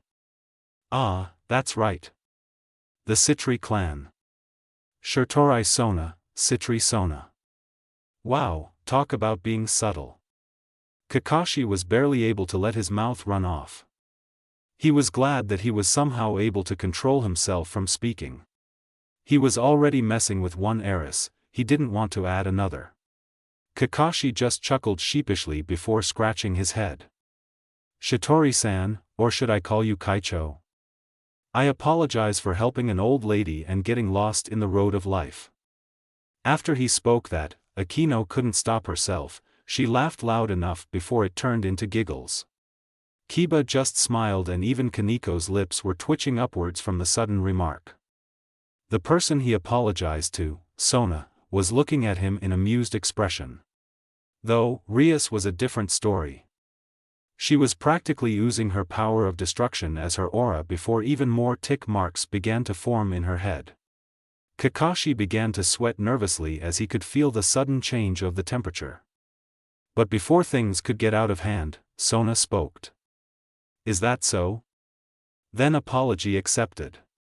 She stated, mirthfully, her stoic expression never changed, but one could easily see that she was enjoying that fact that Kakashi was annoying the hell out of Rias. Rias, who was glaring at Kakashi before, now snarled at Sona because of the unexpected words spoken through her mouth. "Sona, you're enjoying this, aren't you?" She was now scowling furiously at Kakashi with different thoughts of punishing her cheeky servant. "I'm afraid you're mistaken about that, Rias. He apologized and I accepted. That's what you wanted, right?" She spoke as a tiny smile formed through her lips. Rias was fuming inside, her annoyance at Kakashi never dissipated at the slightest. Kakashi was just smiling internally for being saved at time. Before Rias could even speak, Sona interrupted her. "Besides, we were supposed to be gauging your servant's capabilities, right? We've already wasted enough time as it is. We should start now. And by the way, Hayuda-kun, call me Kaicho." Kakashi just nodded at her.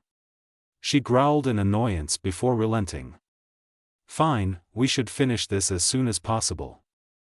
She pointed at Kakashi, "But don't think you're out of this, ISE. After this, we're going to be talking about manners."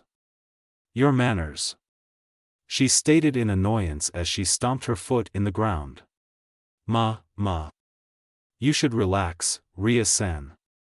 You're going to have white hair sooner than you thought if you don't find a way to relieve your stress," Kakashi said as he went back to reading his book. Rias, who finally relented, suddenly grew even more annoyed at Kakashi's remark. "Akino, Seeing that Kakashi was finished at annoying the hell out of Rias, decided to speak. Bucho, we should start on gauging his abilities, as soon as we're finished, the better. Rias just gave a defeated expression and sighed tiredly. She didn't even try to get back at Kakashi anymore. We should move at the woods behind the old school building. There is an open space over there good enough for gauging Hayate-kun's ability. Akino then walked towards the direction behind the old school building. Sona and Rias followed after her. The former's expression returned stoic and the latter's expression just gave a tired one. Kakashi just followed while reading his book, and behind him, Kaneko and Kiba started walking as well. They arrived in an open field surrounded by numerous trees and a couple of bushes. Kakashi, who was in his own world reading his book, his expression showed grimaced, having remembered that he burned the whole forest last night because of his technique. The others were able to notice his expression, decided to ask him about what happened. Hayate-san, what happened? Kiba, who was behind Kakashi, was the first one to notice his expression, decided to be the one who asked about his thoughts. Kakashi was sweating bullets at the somewhat worried but questioning stares the group was giving him. Don't worry about it, nothing happened. Nothing big happened. Kakashi mentally cursed as he accidentally slipped from his words that something actually happened. Sona, the most intelligent one in the group, came upon a conclusion, decided to interrogate him. You wouldn't happen to know something regarding the burned forest near the mountains last night? She goaded him to speak with a questioning gaze. Kakashi panicked internally but gave an unnoticeable small sigh of relief for being able to hide his nervousness. No, no, no. Why would I be the one to burn the forest last night? As far as I remember, I was distributing the flyers last night in the neighborhood the time that the fire happened. Really? She stared at him darkly, looking for any noticeable movement that can be discerned as lying. Kakashi just remained composed while mentally sweating. He wasn't an ex-NBU for nothing after all. Is that so? I guess I was wrong then. From what I've heard from Rias, you just became a devil yesterday who apparently asked questions about his sacred gear's ability with an expression like a child getting a new toy and wanted to start playing with it. And right now you were somehow grimacing when we arrived at the forest behind the old school building. So I'm sorry I was wrong. She mock apologized with full of sarcasm in her voice. Apology accepted. No need to worry. Kakashi said with a cheerful reply, ignoring the sarcastic tone on Sona's voice. The whole occult research club was just looking at Kakashi. They never thought that he would burn a forest down for just trying his sacred gear. They have misjudged his abilities since, from what they've observed on him, he was just a normal high school student. At first, he was calm in the news of being a devil, then he was able to use chakra, now they've heard about him burning a forest. They didn't really know how to judge Kakashi. Just like Ria said, he really was an enigma. Sona, who didn't expect that kind of reply, lost her composure for a second. She was sure that Kakashi would have just told the truth and apologized, but she was starting to get pissed at him for that remark. It was amusing when it was just Rias who was being annoyed. But before she could talk, Kakashi intervened. You people wanted to test me, right? So let's get this over with. I still have to read my book. He closed the book and put it on his small pouch attached on the left side of his belt. He then turned his attention towards the group waiting for the action to start with a stance. They were now standing in an open forest with a couple of trees and soft soil in the ground. He would be able to use his earth jutsus in this place with the provided ground. The water jutsus would be impossible, seeing there was no body of water nearby. Kakashi was now observing the place, thinking of whatever he could use to satisfy the curiosity of his co-devils. He would not reveal every single one of his abilities in this place. I am a shinobi after all. It's in my nature to hide my abilities. Rias, who was irked at his attitude, now wanted to put Kakashi on his proper place. She would show this cheeky servant his place and she would start on beating manners on him. Kakashi would soon be begging for mercy. Rias chuckled darkly as she spoke. Then you would not have problems facing the whole occult research club? She then turned to Kiba, who voiced his own opinion. Kakashi just gave a simple nod while waiting. Bucho, isn't that too much? Hayuda-kun is just a new devil, so he wouldn't be able to fight all of us, especially you and Akino-senpai. He stated, looking at Kakashi with a slightly worried expression on his face. Yuto, are you questioning my decision? She smiled sweetly with a dark aura that promised pain. If one would look at her, one can easily guess that she was really pissed at Kakashi and she wanted to do nothing but beat him down for his disrespectful attitude. No, Bucho. I was just asking. Kiba replied while he frantically waved his hand with a gesture of denial. I see. Akino and Kaneko, you don't have any problems with this, do you? The two girls who were questioned just nodded their own heads and started to focus. Sona, who was watching the group, started to move away further, suddenly started feeling something. I have a feeling that this will be bad for Rias. I'm sorry Rias, but when it comes to my intuition and sudden feelings, most of them are true. I just hope that it won't end too badly for you. Then, we'll start with Kaneko first, Kiba second, Akino third, and lastly me. Rias smirked mentally. She will be the one to deal the last blow on this disrespectful servant of hers. After that, she'll lecture him about his manners and teach his servant how to be respectful. I see. Then come with me with intent to kill or you'll never hurt me at all. Kakashi made a come at me gesture that only pissed off Rias even more. The other occult research club members were somehow a little bit miffed at their new club members' action. Kaneko stepped forward, facing off Kakashi, who had a unique type of stance. She didn't know what kind of stance is that, he has way too many openings. She gave an unseen sigh before going on her own stance. She was adept in hand-to-hand combat, so she should be able to attack the openings that Kakashi has. Kakashi was now in his own unique style, he didn't have a name for it. This style goes for counters while using his Sharingan, but since he didn't have his Sharingan now, he'll have to bear with it. By leaving many openings in his vital points, he would be able to expect the attack coming, so he would be able to counter it. The weakness of this style is that he can't use it on very fast opponents. He wouldn't be able to react in time if his opponent is faster than him. They would be able to attack the openings he would give, so if he faced any opponents faster than him, this style would be nothing but a suicide. ISE, Kaneko, I will be judging your fight. If you are both ready, you may begin. Rias spoke as she added. ISE, Kaneko is a rook, she's sufficient in close combat and she has a very high defense, being a rook. You won't be able to damage her much. I see. So she's a hard-hitter type of fighter. If she really does have a high defense, I'll guess I'll use that one on her. Kaneko, who was finished stretching, started to dash forward to Kakashi's position. She swung her right fist down to Kakashi, who sidestepped a little bit to avoid her attack.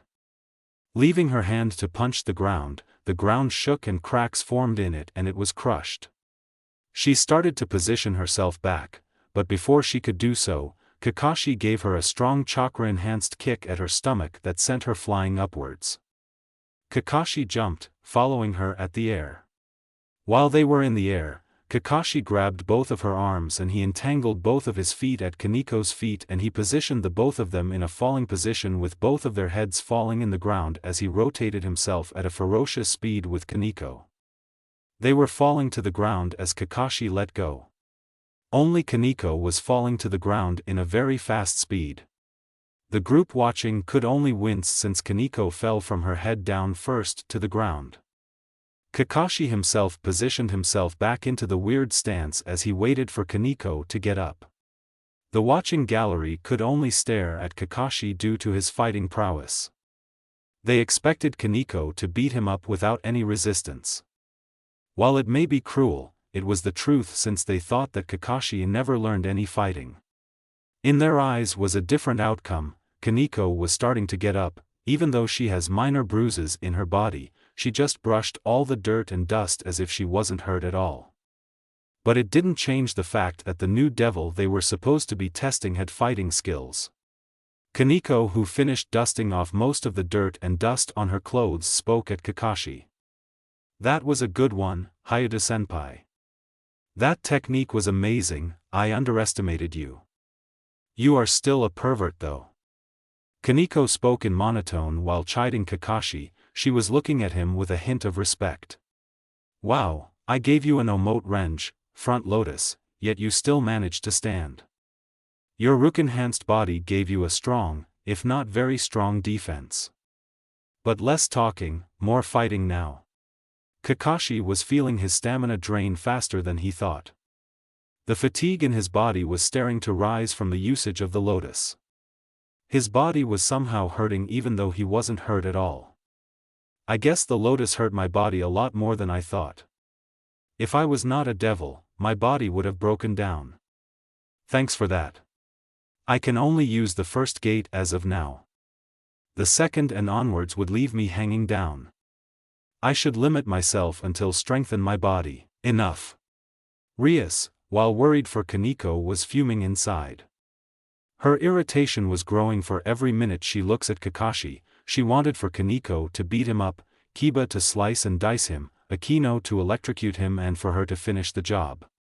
She wanted to see Kakashi kneeling in the ground begging for forgiveness. Even though he's a strong servant, no one should be disrespectful of their master. "Wait for me, if they can't beat you, I'll give you a good beating and a many spanks worth a lifetime." She scowled darkly as she looked at Kakashi, who was now engaging Kaneko in hand-to-hand combat. Kaneko tried to punch Kakashi in slight opening. Kakashi opened himself. He blocked, only to wince in pain as the rook-enhanced punch was grinding the muscles and bones in his arms. He was glad that he coated his hand with chakra as he blocked her punch. "Kami, they have another Tsunade and Sakura here." He shivered in worry as he gave a counter-punch at her temple. Kaneko bent her back as she dodged the punch Kakashi gave. She gave a kick to Kakashi's chin as she flipped herself back, only to see a log in Kakashi's position. She looked around, from her back, to her front, her left side, her right side, and the sky, trying to find Kakashi, who was gone. She also looked at observers who were saying something, but before she could comprehend what they said, she felt a hand tugging her left foot from the ground. She started to sink fast enough down to the earth itself, leaving only her head visible as she struggled from the ground.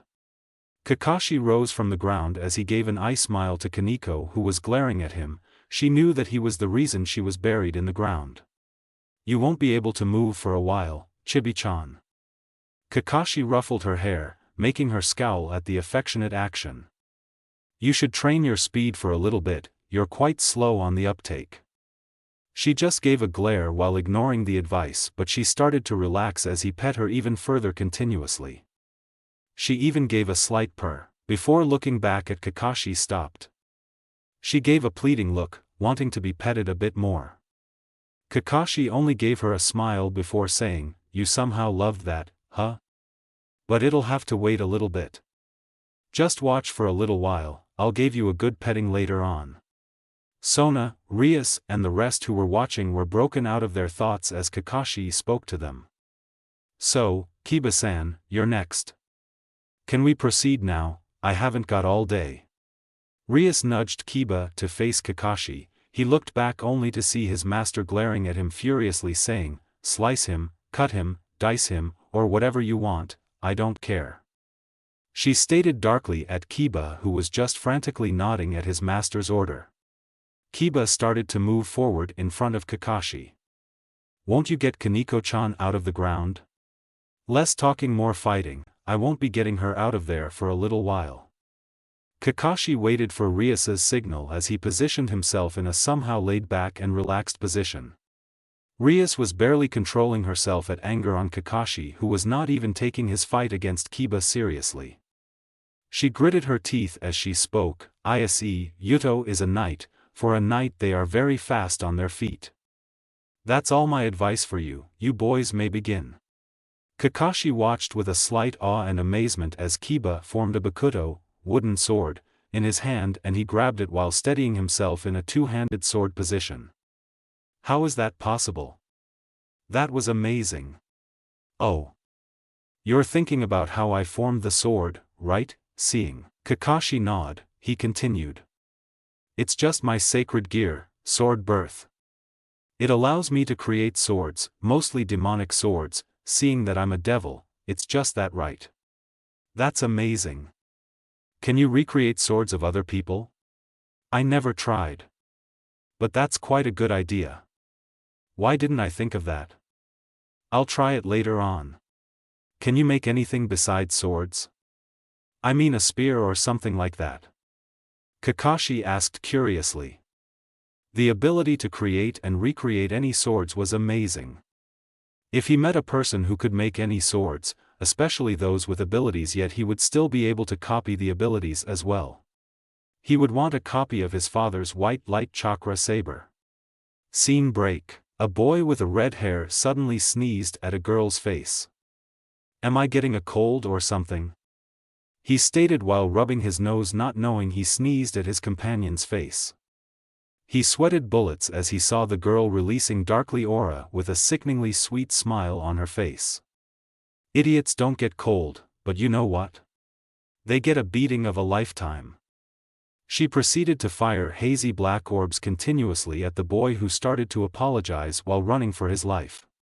Scene break. He was really saddened that the sword was destroyed during the Third Shinobi World War. Even though he repaired it, that was quite a blow since he broke one of his father's prized weapons. Well, no dwelling in the past. Rias was getting ticked since they haven't even started taking their own positions. The two were just talking about swords. It was getting on her nerves. Yuto. ISE. Take your positions and start fighting. I'm getting angry at the both of you. She screamed at the both of them, who started to position themselves after being yelled at. Hayadu-san, we'll continue the conversation later on. But for now, do you want a weapon as well? Kiba asked. He wanted to know about Kakashi's abilities. They discovered many things about him. Being able to use chakra, proficient in fighting, having one of the Longinus, boosted gear. Who knows what kind of secrets he still keeps. Kiba wants him to show those hidden abilities. He truly is an enigma. Yeah, I guess I would want a tanto, short blade. Can you create a simple one? Just a wooden one, since we're just sparring. Kakashi spoke lazily, not even caring at Rias, who was glaring daggers at him and Kiba. A tanto made of wood started to form in Kiba's hand. He threw it in Kakashi's position, who just grabbed it. He started to test the tanto, making some precise and quick strikes using the tanto. After testing it for a little while, he placed it at his back, slipping it into his belt so that it won't fall. So, are we good now? If so, we could finally start. Kiba spoke. He saw Kakashi, who was crouching, made a quick low dash towards him. He grabbed the tanto on his back and he made a quick slash at Kiba's left side. Shit, he's fast. Kiba thought as he barely blocked the blow by holding his bakudo vertically and giving a parrying strike as a counter. Kakashi skidded backwards as he dodged the strike, nicking the very tip of his nose as he postured himself back in a relaxed but guarded stance while holding the tanto on his right hand. Kiba also gave a somehow relaxed stance while holding the bakudo in a two-handed position. You're quite fast on your feet, Hayadu-san. I didn't expect that. Kiba said at Kakashi, who just gave an smile back. His stance was waiting on Kiba to strike at him. Kiba indulged Kakashi and he approached him in night-enhanced speed, running towards him while readying the bakudo. Kiba was able to dodge Kakashi's strike with his agile body and quick speed while giving fast counters. Kakashi was groaning in pain from the minor bruises he received from Kiba's counters. Though, he was able to parry few strikes back, giving slight openings enough for him to make advantage of. They parried blow for blow, they blocked each and every strike of one another. They dodged every strike with their speed and instinct. Kiba had the upper hand, especially in speed, but Kakashi was able to keep up with his experience and instinct. The observers could only watch in disbelief as the two boys fought with the swords. They all know that Kiba had the upper hand, but they can't help and wonder, how could he keep up against Kiba? It was Sona who answered the unspoken question on their thoughts. No, Hayuda-kun is barely able to keep up with Kiba-san. He is expecting the strikes to come as if he was reading Kiba-san's body language. Kiba-san's posture, attention, stance, technique, agility and speed, he's experienced enough to read Kiba overall. His instinct is very honed to the point where he knows where the attack will come. How is he experienced? We have been observing him for months. He didn't even know how to wield a sword, much less to fight. Rias was shocked. Her anger at Kakashi's very person was starting to disappear as she watched the two with their sword plays. Kakashi, who overheard the conversation while dodging another one of Kiba's strike, smirked inwardly. The perks of being a shinobi who fought in a war, that's how. He gave a counter which was parried by Kiba's bakudo. They were engaging in a deadly and quick sword fight. One mistake would lead to another's defeat, but Kiba was the one who was forced to make that mistake. Kiba gave a quick thrust at Kakashi's open guard with his bakudo. He didn't know that Kakashi gave that opening. It was dodged by Kakashi, who leaned backwards, his back arching, which dodged Kiba's thrust. Kakashi quickly placed his left foot behind Kiba's foot and he tripped Kiba.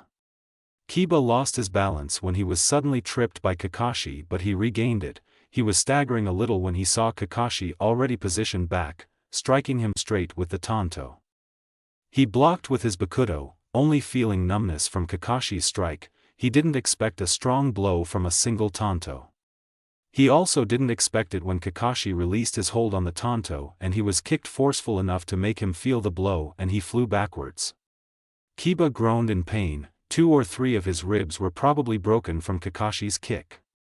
What did he expect from the person who defeated Kaneko-chan, who was the powerhouse of their peerage? Of course, someone who just pile-drived a rook head first down to the ground would be strong, if not crazy strong. He buried the bakudo on the ground as support for him to stand up. He saw Kakashi approaching, reaching out his right hand to help him stand up. Here, that was a good fight though.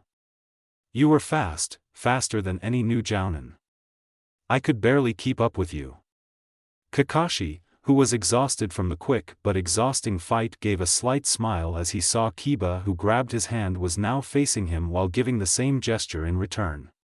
Yeah, I didn't expect for you to trick me in the last one, since we were having a sword fight after all.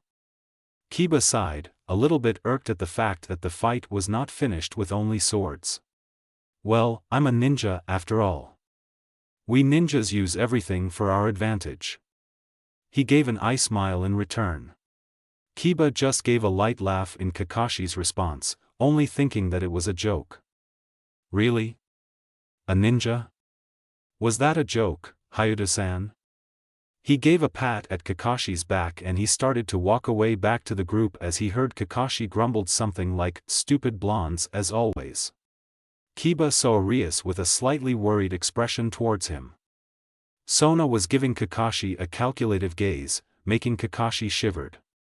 A small chuckle escaped his lips and he saw Kaneko, who was still ahead. Akino approached him and she gave a small bottle of cold water. Era, you've had quite a workout, haven't you, Yudo-kun? She gave a smile with her eyes closed as she walked away when Rias called her to face Kakashi. A workout, huh? More like a one-sided fight against an experienced soldier. He was holding back way too much. He didn't even use his sacred gear or his chakra.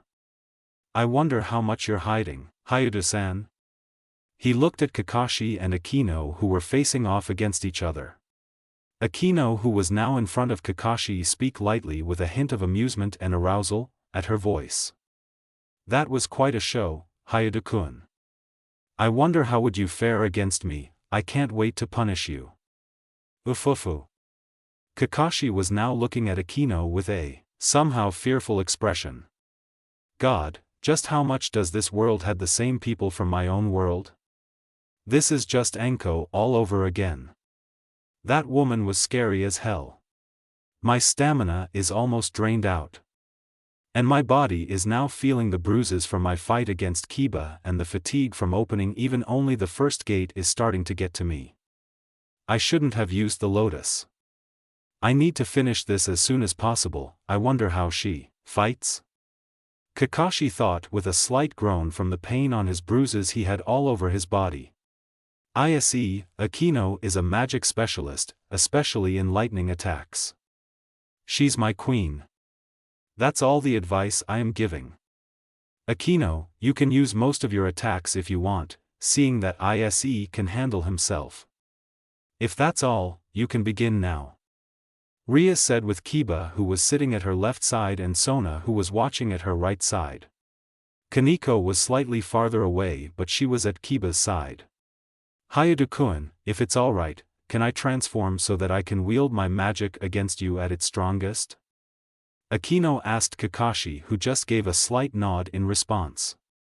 Don't worry, you'll enjoy the show. Akino started to transform. Her school uniform was slowly changing into a traditional Miko attire. Kakashi, who was wondering earlier about what Akino said, started to giggle as he looks at Akino's curvaceous form. Her bountiful breasts was jiggling as her school uniform disappears as she appears naked. Then her body was being compressed by the clothes was starting to form in her body. Kakashi looked at Akino, who was now wearing traditional Miko attire, consisting of a white haori with red accents, making her jiggling breasts even more noticeable, a red hakama straight down to her feet that accentuates her curves in her hip, and a pair of zori with white tabi. Kakashi was gobsmacked at the transformation as blood trickles down on his nose. He started to giggle perversely at Akino's attire, but he quickly drowns it away. Your transformation was quite good, but nothing could beat Naruto's.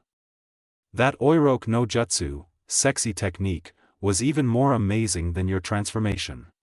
Era, Hayadu-kun, you're not satisfied with my transformation? Akino looked at Kakashi when she decided to continue. So, someone has a better transformation than me? Kakashi was quite surprised at her statement. How did she read my mind? Are you a psychic? He exclaimed. So, someone is indeed better than me, then? Ufufu. You looked at me with your perverted desires, then you started to throw me away for someone else. Akino spoke with fake sadness, then Kakashi interrupted her. Don't make it sound so dramatic. He cried out, only to be ignored as Akino continued to speak. I see, so you don't want me anymore? You need a punishment for being a bad boy, Hayadu-kun. She smiled sweetly with a sadistic expression. Her left hand was on her cheek and her right hand started to crackle yellow lightning. She called out a lightning attack that was barely dodged by Kakashi. Shit. She's really another Anko. He screamed in his mind. He was tired enough from the sadistic tendencies of the kunoichi back in the elemental nations, now he would have to deal with it again. Bucho, should we calm Akino-senpai down? Kiba asked before getting a gesture of denial. As much as I want to see how will ISE deal with Akino and her sadistic behavior. And it's for revenge as well. So you shouldn't worry about that. Ria spoke, her eyes gleaming with a vengeful look. Kakashi was dodging the non-stop barrage of lightning Akino was calling. Her expression was that of a sadist. She was even sporting a huge blush on her cheeks as she continued her barrage at Kakashi. Era, Hayadu-kun, stop dodging so that I can punish you for your cheating tendencies. We're not even in a relationship in the first place. Kakashi cried out as he barely dodged a yellow streak of lightning coming from the sky. After rolling to the ground, he saw Akino's hand pointed at him, releasing another streak of lightning. Kakashi sighed. He didn't want to continue this battle of attrition, so he did another unexpected action from the eyes of the observers. He started to form numerous hand seals and he cried out. Raitun, Tsuin Reijutsuga. Lightning release, twin lightning beast tracking Fong. Blue lightning started to form in both of Kakashi's hand as it continued to expand until two hounds of lightning started to make a dash towards Akino's attack. The two hounds of lightning were running in a straight line with a hound in front and another one in the back. The first hound intercepted the incoming lightning attack from Akino. The hound burst into tiny bits of lightning and the other hound even moved faster than it was before. Akino was barely able to dodge the lightning beast by flying. She used her devil's wings to dodge the dashing beast when she heard Riasa's voice spoke loudly behind her. "Akino, look behind you." Turning her head towards her back, she saw the hound made of lightning following her even in the air with a trail of lightning behind its back. She was paralyzed by the attack when it hit her, making her fall to the ground with the lightning in her body still in effect.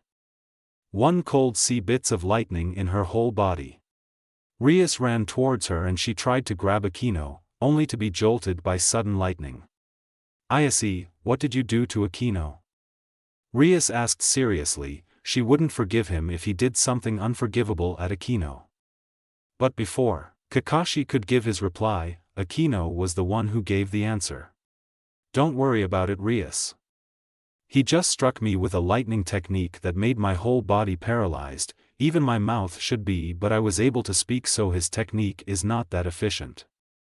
So I won't be able to move for a while.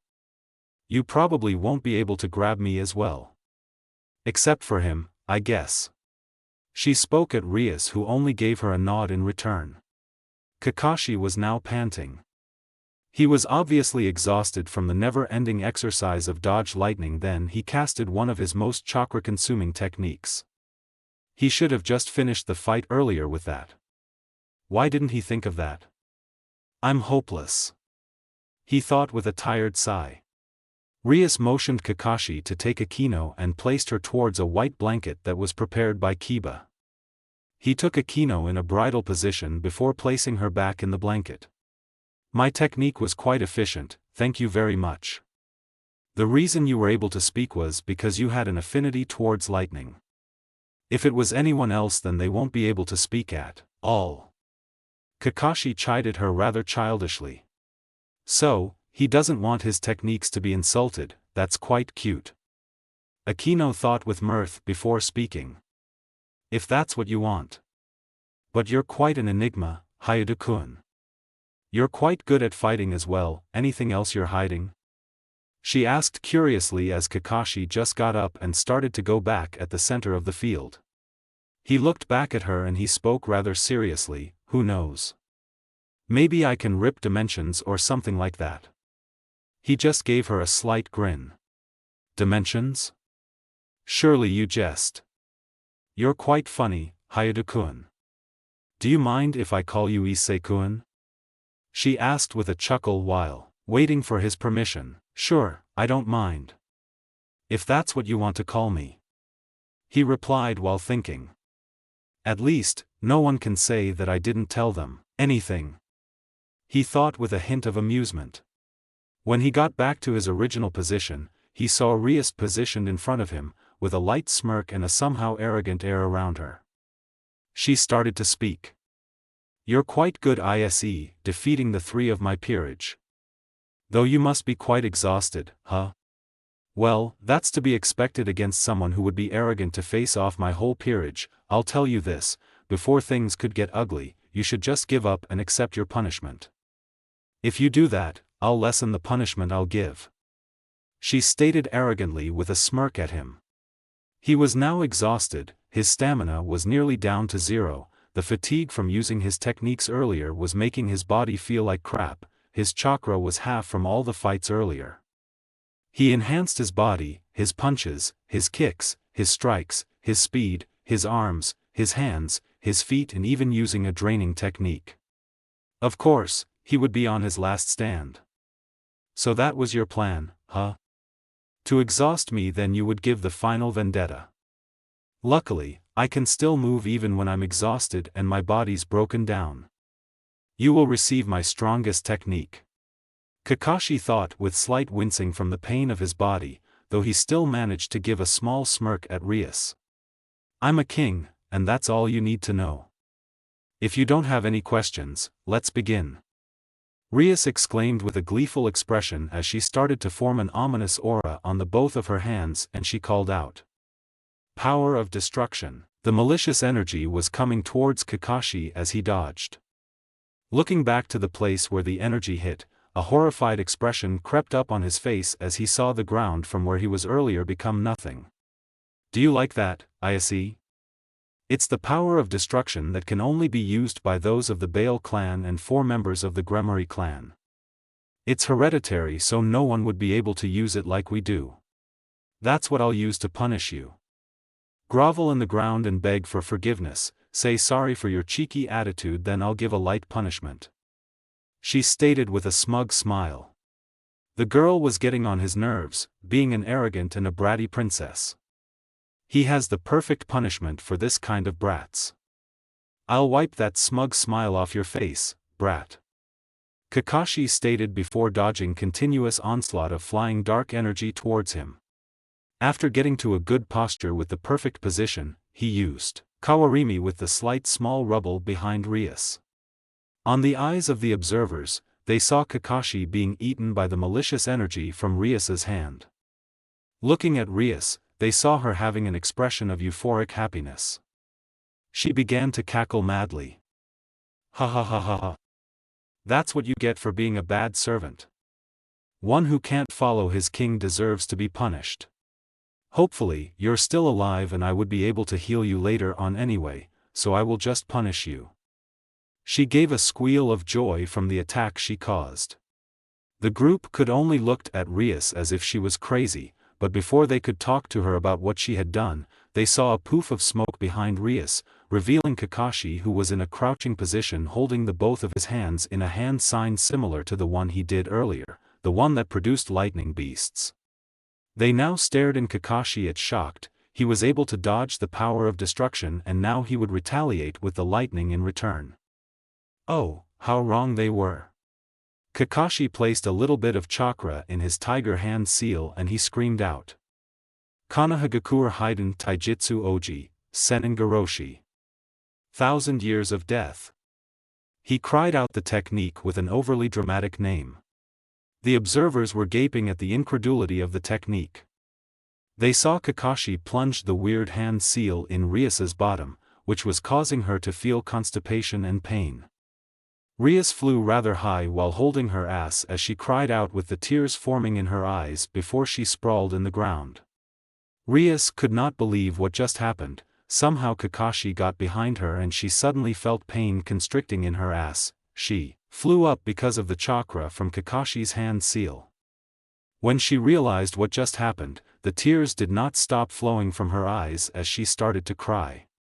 She sprawled in the ground holding her ass, quite erotically, but no one cares about that right now. They were all looking at Rias, who was wailing, her sobs filling the forest non-stop, and the tears never stopped flowing from her eyes through her cheeks. Weawaho. Oenai-chan. Oenai-chan. Rias cried out. Her voice spread throughout the whole Ko Academy campus. The black cat was slamming her paws in the tree branch she was watching from. When she came back because of the chakra she felt, she didn't expect to see the heiress of Gremory clan to be pierced with a finger in her ass. She could not stop laughing holding her stomach. She even fell down from the tree, but that did not stop her from laughing non-stop. By the end of the day, Rias did not stop crying as she was carried back to the club room. Kakashi was already gone after he dragged Kaneko on the ground. Author's note: I enjoyed that. I'm really sorry I haven't been able to update. I did not expect a thesis report to be handed to me by the start of my new semester. So I was not able to update at all. But I tried to give time as much as I can. I'm sorry if the fight scene was not that enjoyable. I'm still a novice writer, so please forgive me for the unenjoyable fight scenes and bad grammars. Thank you for those who followed, and gave me constructive reviews. I'm really thankful for that. So don't forget to follow, or review. Thanks a lot. I'll try to update as soon as possible. But seeing that I'm busy, it might be 2 weeks before I would be able to update. Thanks a lot, and thank you guys for continuing to read this fanfiction. Hatred and Change. Author's note. Thank you guys for continuing to read this FIC. If you guys have any questions, just ask them as PM or as a review. If you guys are wondering why Ria seemed a little childish, I made her that way. If you guys look back at the anime, manga, and the LNs, you guys would see that most of the time, Rias always gets what she wants, so in this FIC, I've made her childish to show that she doesn't always gets what she wants. Dark Death 12, I know that was a mistake, but what you just said was really what I planned to do. Issei didn't have any memories that would be better than Kakashi's memories, so his memories as Issei would pale in comparison to Kakashi's memories. Rotsev 557, as always, thanks for the constructive criticism. It helps improve my writing. Now on your statement, you're right about that, a 17-year-old Rias was simply crying where a 12-year-old Naruto simply just got back up. But if you compare the two's mental fortitude, the 12-year-old Naruto was definitely stronger than Rias in mentality. Naruto was beaten to death every single day of his life before he even became a ninja, where Rias was just enjoying her life, having every single thing handed to her in a silver platter without any pain like Naruto's. So when Rias was humiliated, she was simply like a child, whereas Naruto was just angry in return. That's their difference. As always, I hope you continue on your constructive criticisms, it helps. Tsunashi 777, thanks for the suggestion, I'll use it definitely later on. As for the pairing, I have hard time in thinking of a good pairing that would fit perfectly with Kakashi's personality, since Kakashi is older than them mentally after all. I won't do a mass harem or something like that.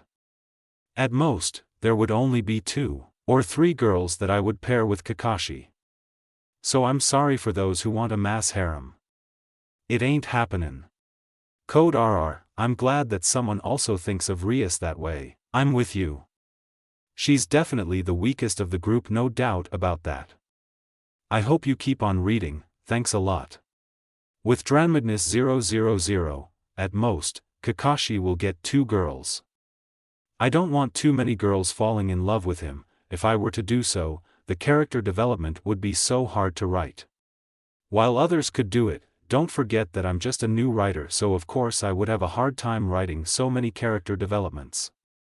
So for those hoping a mass harem or something like that, once again I'm really sorry, but I don't want it to happen. Axel, even if you do not have an account, I'll reply at your review. You're definitely right about the fact that Minato would be married in the clan, but if I remember correctly, the Uzumaki clan was already destroyed, so it is not really a clan anymore. It only has its members, not the clan itself, so even if Naruto was an Uzumaki or not, he would not be tied to the traditions of the clan since the clan already died. That's how he retains the Namikaze surname. At least that's my explanation. Anyway, thanks for the info. It helped a lot. And Naruto won't be appearing in the story, I think. Who knows? Also, PM or review to me the FIC that you're talking about. I would like to give it a try. Hope you continue on reading. Thanks. Rus, thanks for the info, but in this FIC, I tweaked Kakashi's personality a little bit, so nothing could be done about that. I'm sorry, but I hope you continue on reading. Thanks a lot. Disclaimer, I don't own anything. Person's speech, person's thoughts, demons, gods, dragons, etc. Speech, demons, gods, dragons, etc.'s thoughts. Start. Kakashi was definitely in heaven. He was having a normal boring day while reading his Ika Ika while walking in the streets of Konoha when Jiraiya suddenly appeared and offered him a spot for being the main character starring on his Ika Ika movie. Kakashi was already hooked the moment he heard about the movie. He didn't even offer any resistance as Jiraiya dragged him away so that he could prepare for the movie, since the recording of the movie would be held in Yuki no Kuni and it would be starting today. Since they weren't able to find anyone suitable for the role, Jiraiya picked Kakashi, and since he had the Sharingan, it was definitely helpful for memorizing the script given to him by the director. He did wonder why they have to travel in such a distant place when they could just start near the village. He was shocked when he heard that it was the daimyo of the Yuki no Kuni, Kazahana Koyuki, that would be his partner in the movie. Banging such a beautiful woman like that, Kakashi would never reject the offer at all. He was giggling perversely as he read every script given to him. He didn't think that they would be making a kinky movie where Koyuki-hime would be a maid and he would be robber. If one could see his face, they would see that his nose was continuously dripping blood without any stop. Jiraiya called him that it would start soon, and when it started he saw the beauty, which was Koyuki Kazahana, wearing a skimpy maid clothes that reveals her very proportional and curvaceous body that completely complements her pale skin and black hair. Her maid skirt was so short if a wind blows it would definitely show her underwear, along with her mature look makes her a very sexy and hot maid. Koyuki turned towards him and spoke. "Please take care of me, Kakashi-san." He was stopped at his thoughts and he saw Koyuki's whole figure that he cannot stop looking at them as he spoke. "Likewise, Koyuki-hime. I hope that we both enjoy this to the fullest." He gave a slight eye smile. "Okay, Kakashi." That was definitely creepy. He thought as he grimaced when he recalled every single word he just spoke, which would surely be defined as sexual harassment. If Tsunade and Sakura were here, they would beat him senseless without any form of mercy. In fact, if they really did beat him up, perhaps even dying would be called a mercy. He shuddered as he recalled the monstrous strength that Tsunade and Tsunade Jr. held. He really did not want to be pulverized by those angry freaks just because of a single sentence. The director, who was standing beside Jiraiya, called out on the both of them. "Okay, Koyuki-san, Kakashi-san. Action." The moment he heard the director spoke, a loud ringing of an alarm was reverberating throughout as his vision blurred before he suddenly regained consciousness. "Goddammit." Kakashi cursed when he regained consciousness as he looked for the source of the loud ringing. Looking around, he saw his phone on his desk, which was near in his comfy bed. When he looked at the phone, he saw someone calling, but the number was unknown. He was really tempted to throw the phone, but since he wanted to know the unknown number, Kakashi relented as he picked up and decided to answer the phone. "Who's this?" Kakashi asked in a barely restrained tone which could definitely be heard as angry. He was angry since his dream was disturbed. And it was just getting to the good part, damn it. He thought indignantly. "Era, why are you angry, Issei-kun? Did I disturb a perverted dream of yours?" He heard a familiar voice spoke back at him. He was sure that this was Akino. That sultry voice was something he won't forget that easily. "Akino-san, how did you get my number?" Kakashi ignored her as he asked. "How did she get his number? I didn't even give it to anyone except Matsuda and Motohama." "Well, no one would want an infamous pervert's number after all. Of course, those two will be the only ones who would have his number. Ufufu, we've been observing you for months, after all, Issei-kun." She spoke in a playful tone without any reluctance at all. Okay, that was disturbing. Kakashi was not even cold at all and he shivered even with the covers of his bed was coating him. He had a group of devils as stalkers for a long time and he didn't even notice. Yikes, that was creepy. "Anyway, why did you call anyway, Akino-san?" Kakashi spoke as a yawn escaped his mouth. He was really tired after all. He still had to rest his sore body, which was overexerted by the lotus. Akino just called him at the morning where he was still resting. "She made a good alarm clock, even if she woke me up 2 hours before classes." He thought as he started to get up from the bed with the phone at his right hand placed in his ear. "Well, Issei-kun. Someone wants to meet you." He heard as he let out another yawn while moving his body. "Good, my body's no longer sore. It's just tired." Kakashi placed the phone over his desk and set it to speaker mode as he moved to fix his bed. "I see. Well, who wants to meet me?" he asked as he finished fixing the covers of his bed and he opened the curtain covering his window. He let the sunlight enter his room as he felt the slight stinging of the sun as he basked in it. Even though it's not strong, light is still a weakness. Well, Ria-san said that I would just get used to it. Kakashi just grabbed the phone as he started head out of his room.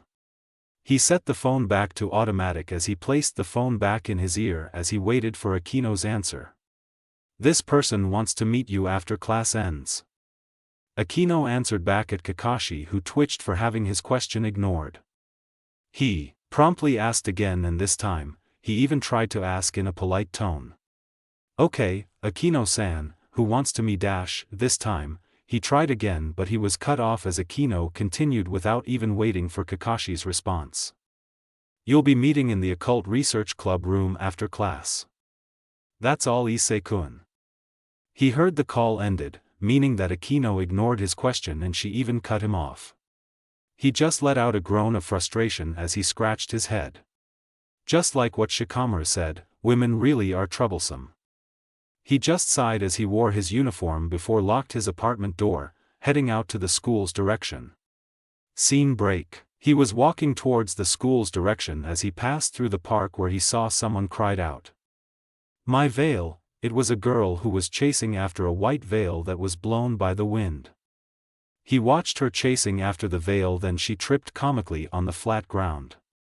Kakashi's sweat dropped before he ran towards the veil's direction. He jumped slightly when he saw the veil floating upwards as it was being taken away by the wind.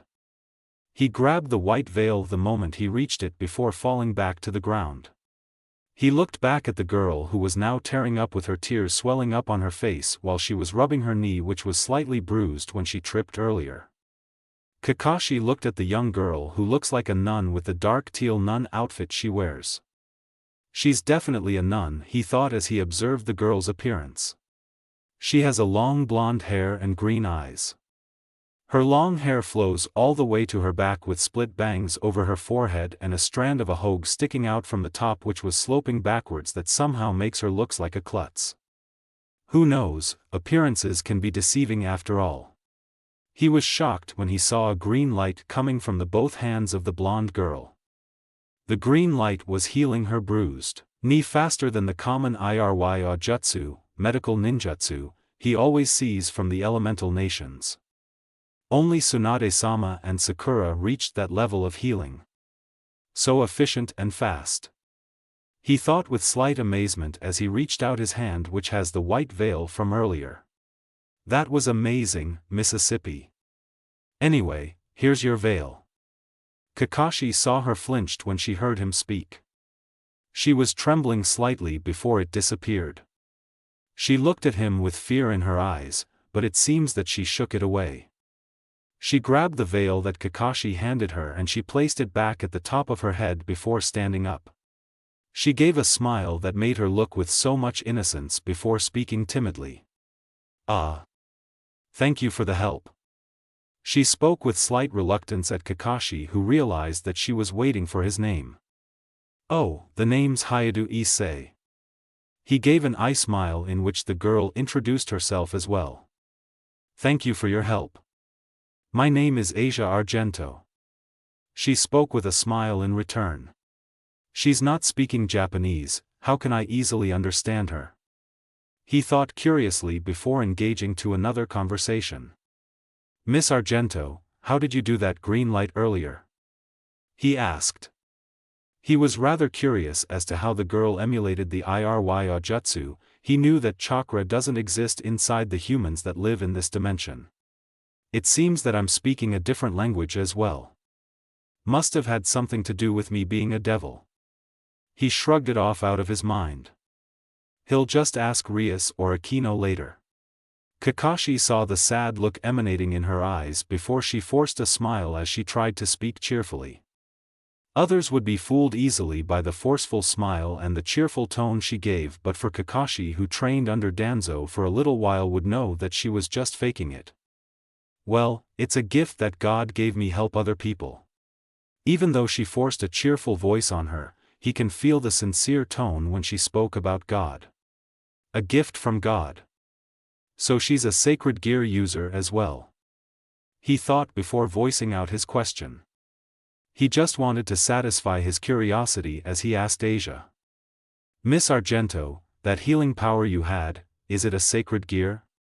Kakashi asked when he saw Asia looking back at her with a surprised expression. How did you know? She asked while waiting for Kakashi's answer.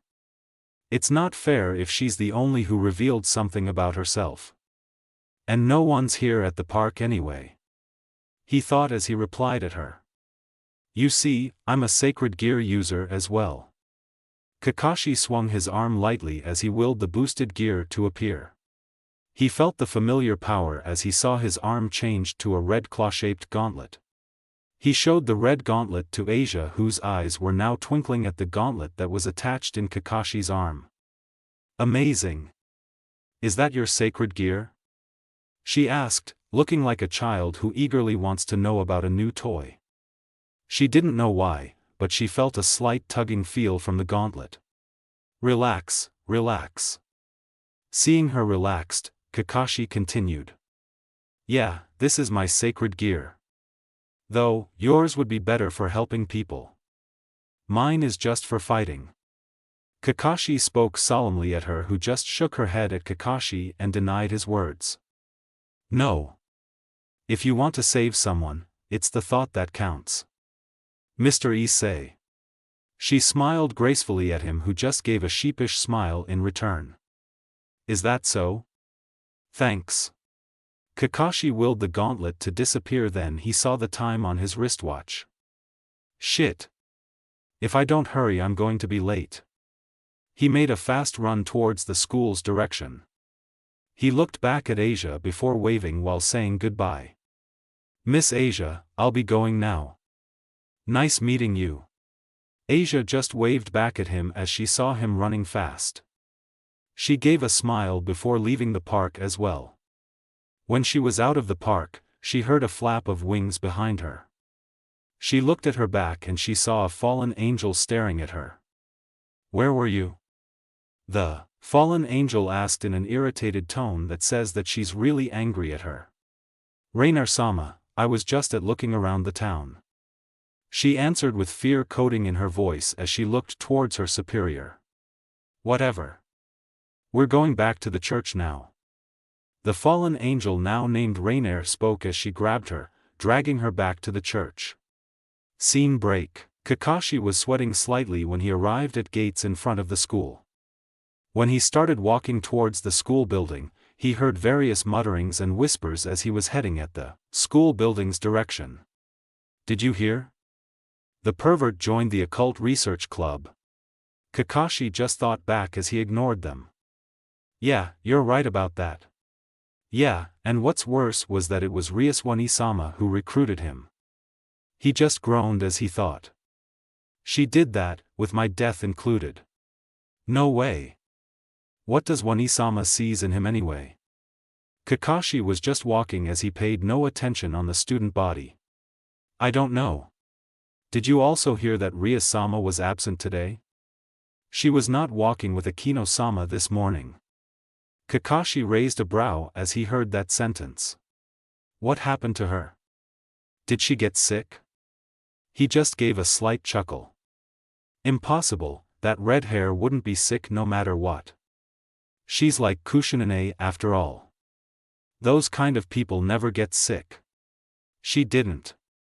It must be the pervert. He just made an inarticulate sound of despair as he cringed from that. My reputation still didn't diminish. He cried comically, but he was just ignored. Yeah. Maybe he raped Ria-sama.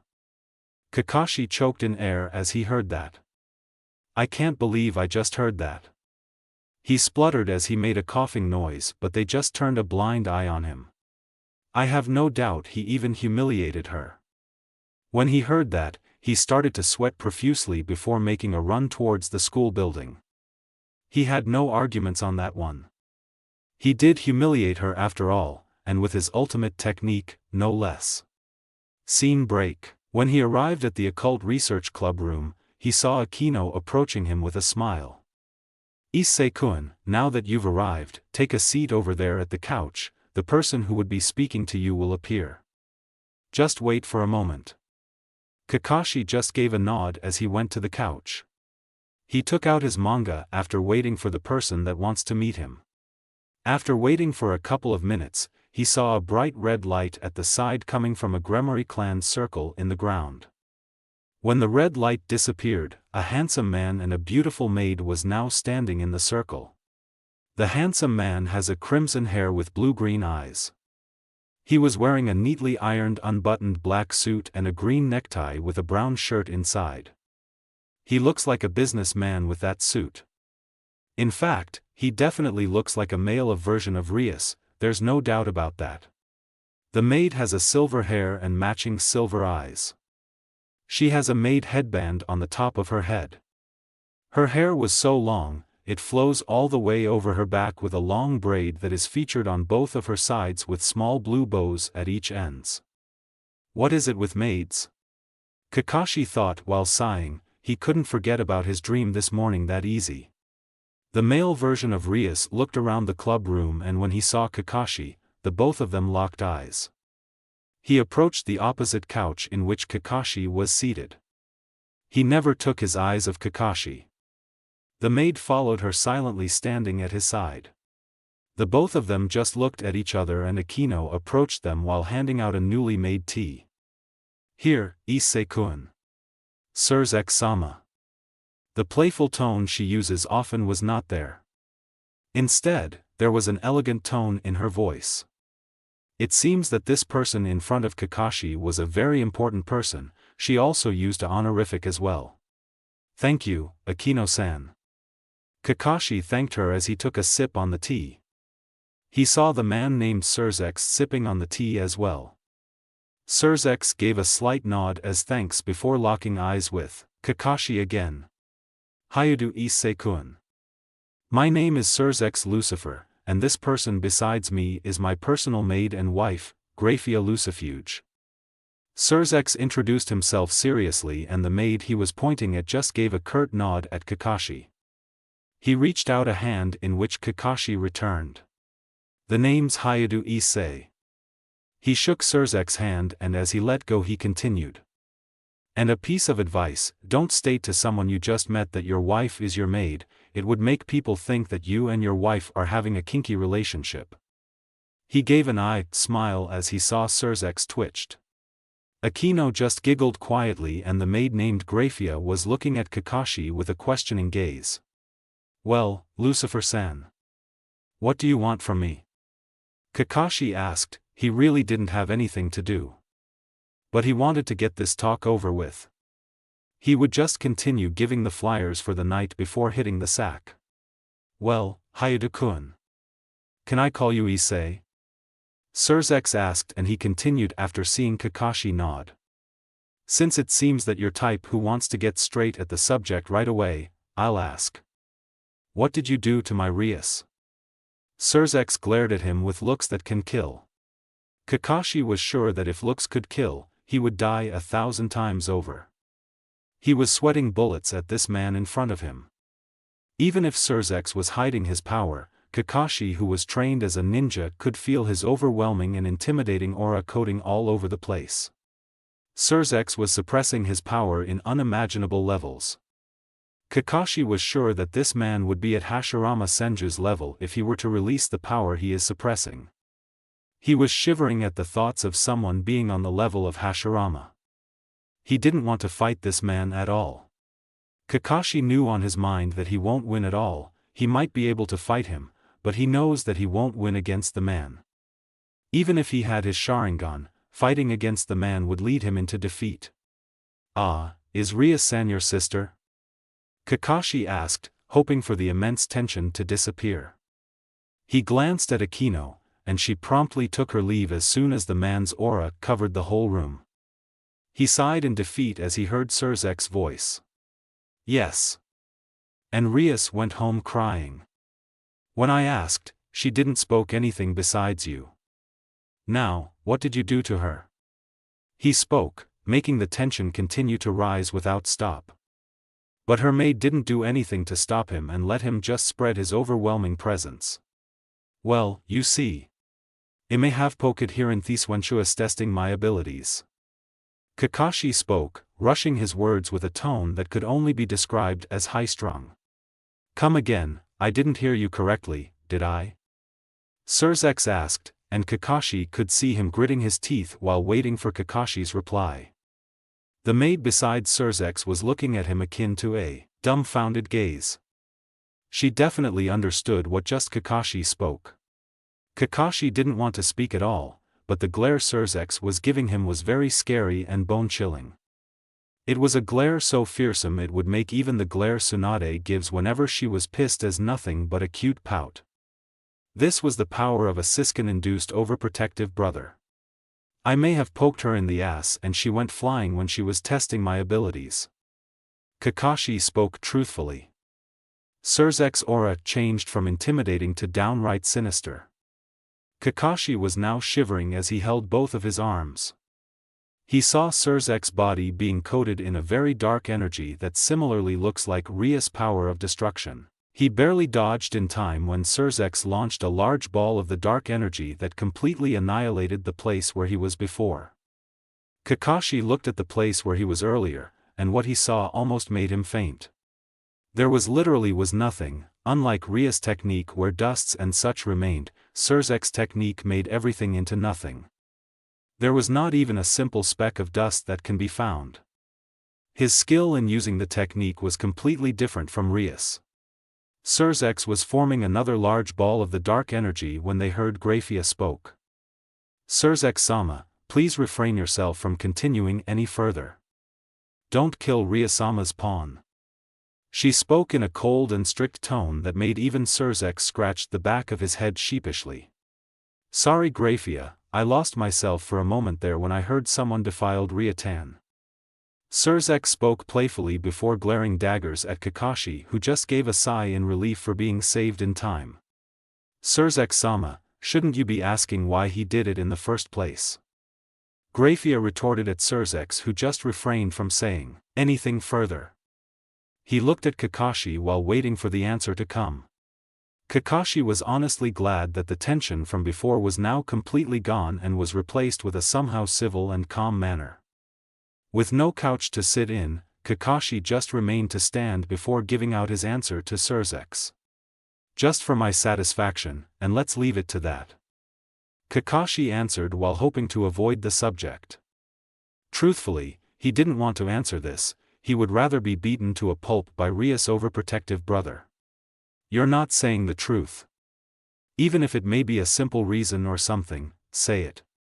Surzex spoke in a very unbending and stern voice.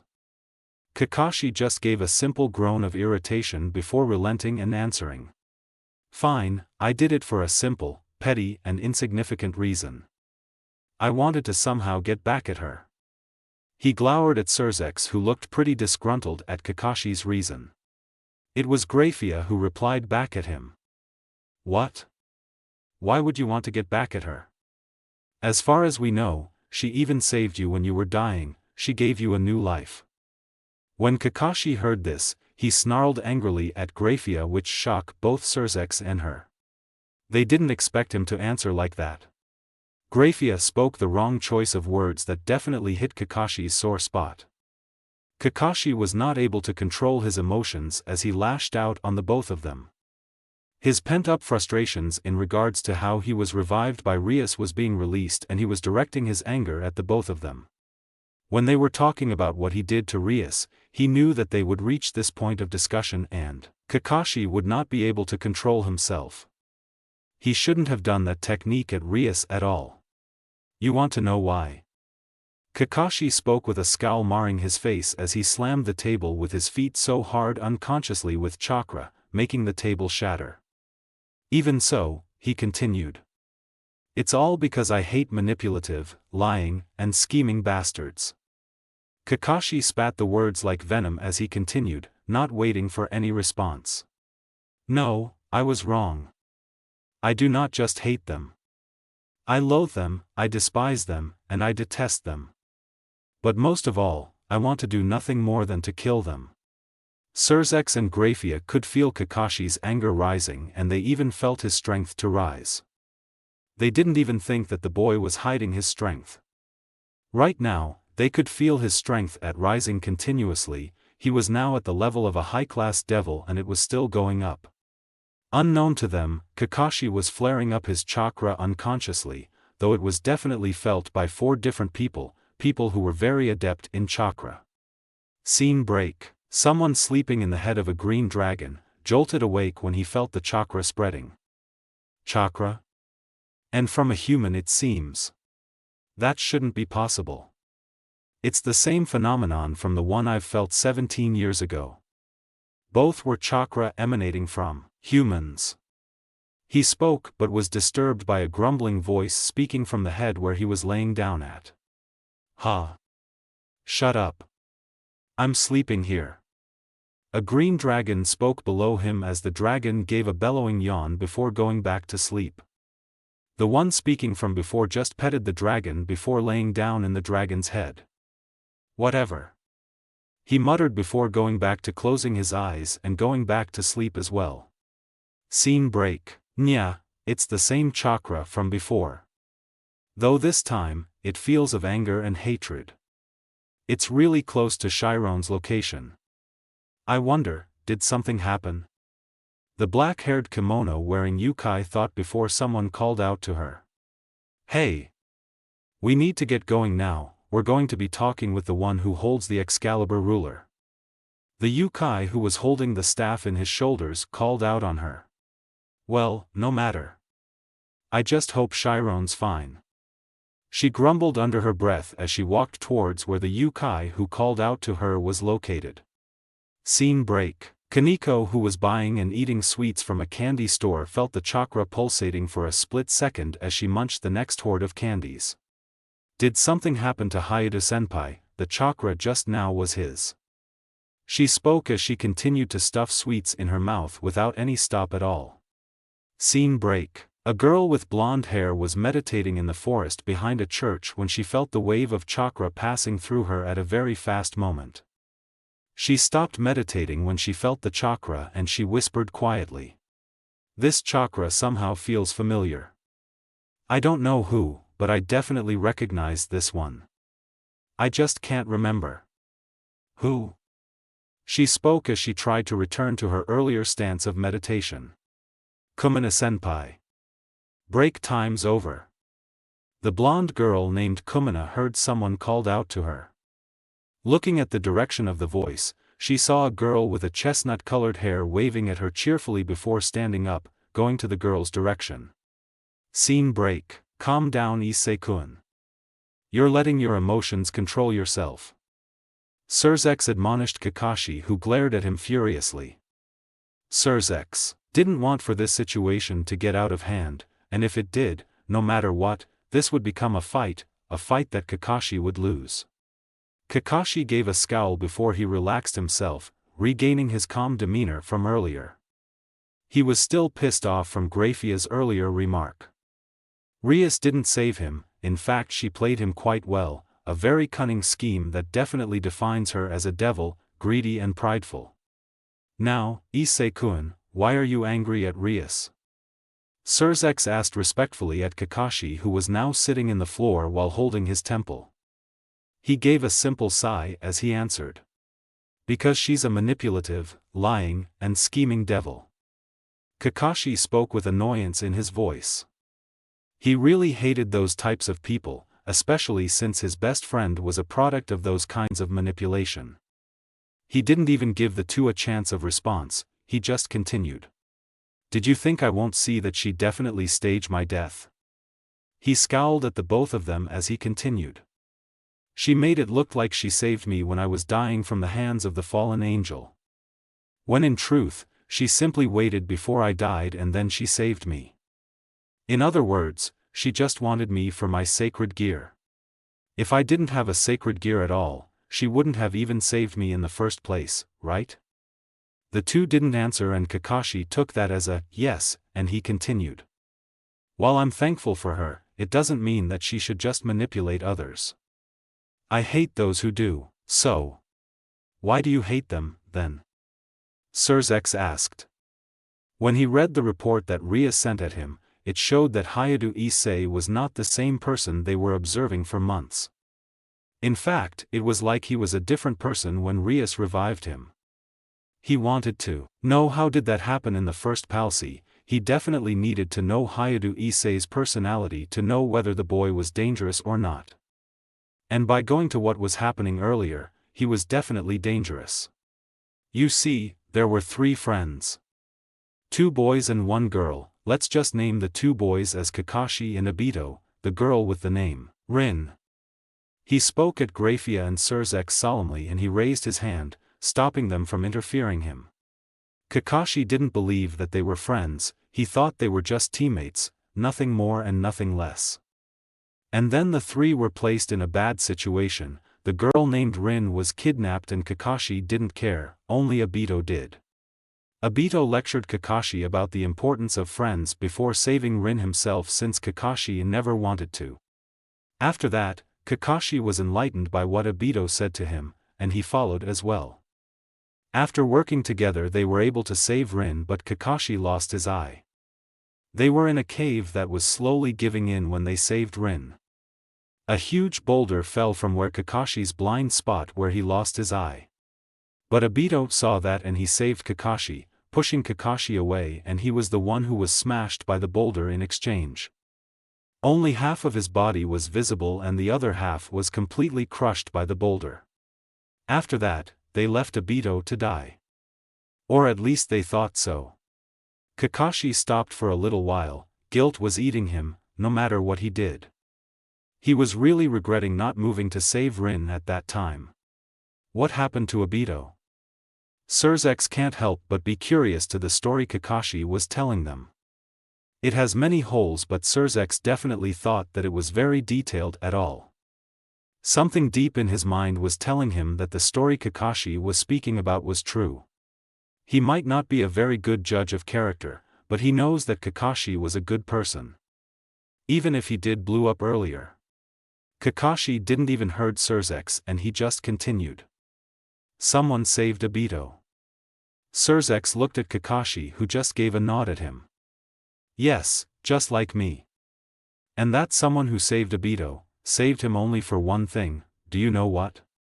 That someone just wanted a pawn to use, but Obito was someone who had a very strong mental fortitude, even if he was to be tortured non-stop, his mind will never break.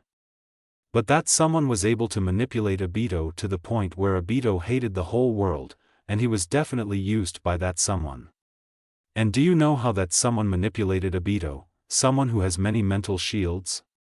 Surzex was just looking at him expectantly with curiosity filled in his eyes. Graphia was just looking emotionless as usual. But one could definitely say that she was curious as well. You see, in Obito's mind, Kakashi was his best friend and rival while Rin was the love of his life, even though he never admitted it. Kakashi just chuckled sadly before continuing. So how to break someone's mind, especially Obito? He made Obito see Kakashi kill Rin. So, Obito's mind broke when he saw his best friend killed his love. They could see Kakashi's eyes filled with guilt and sorrow. But even so, Kakashi continued. In the end, my best friend Obito was manipulated and used. Now do you know why I was angry at Rias?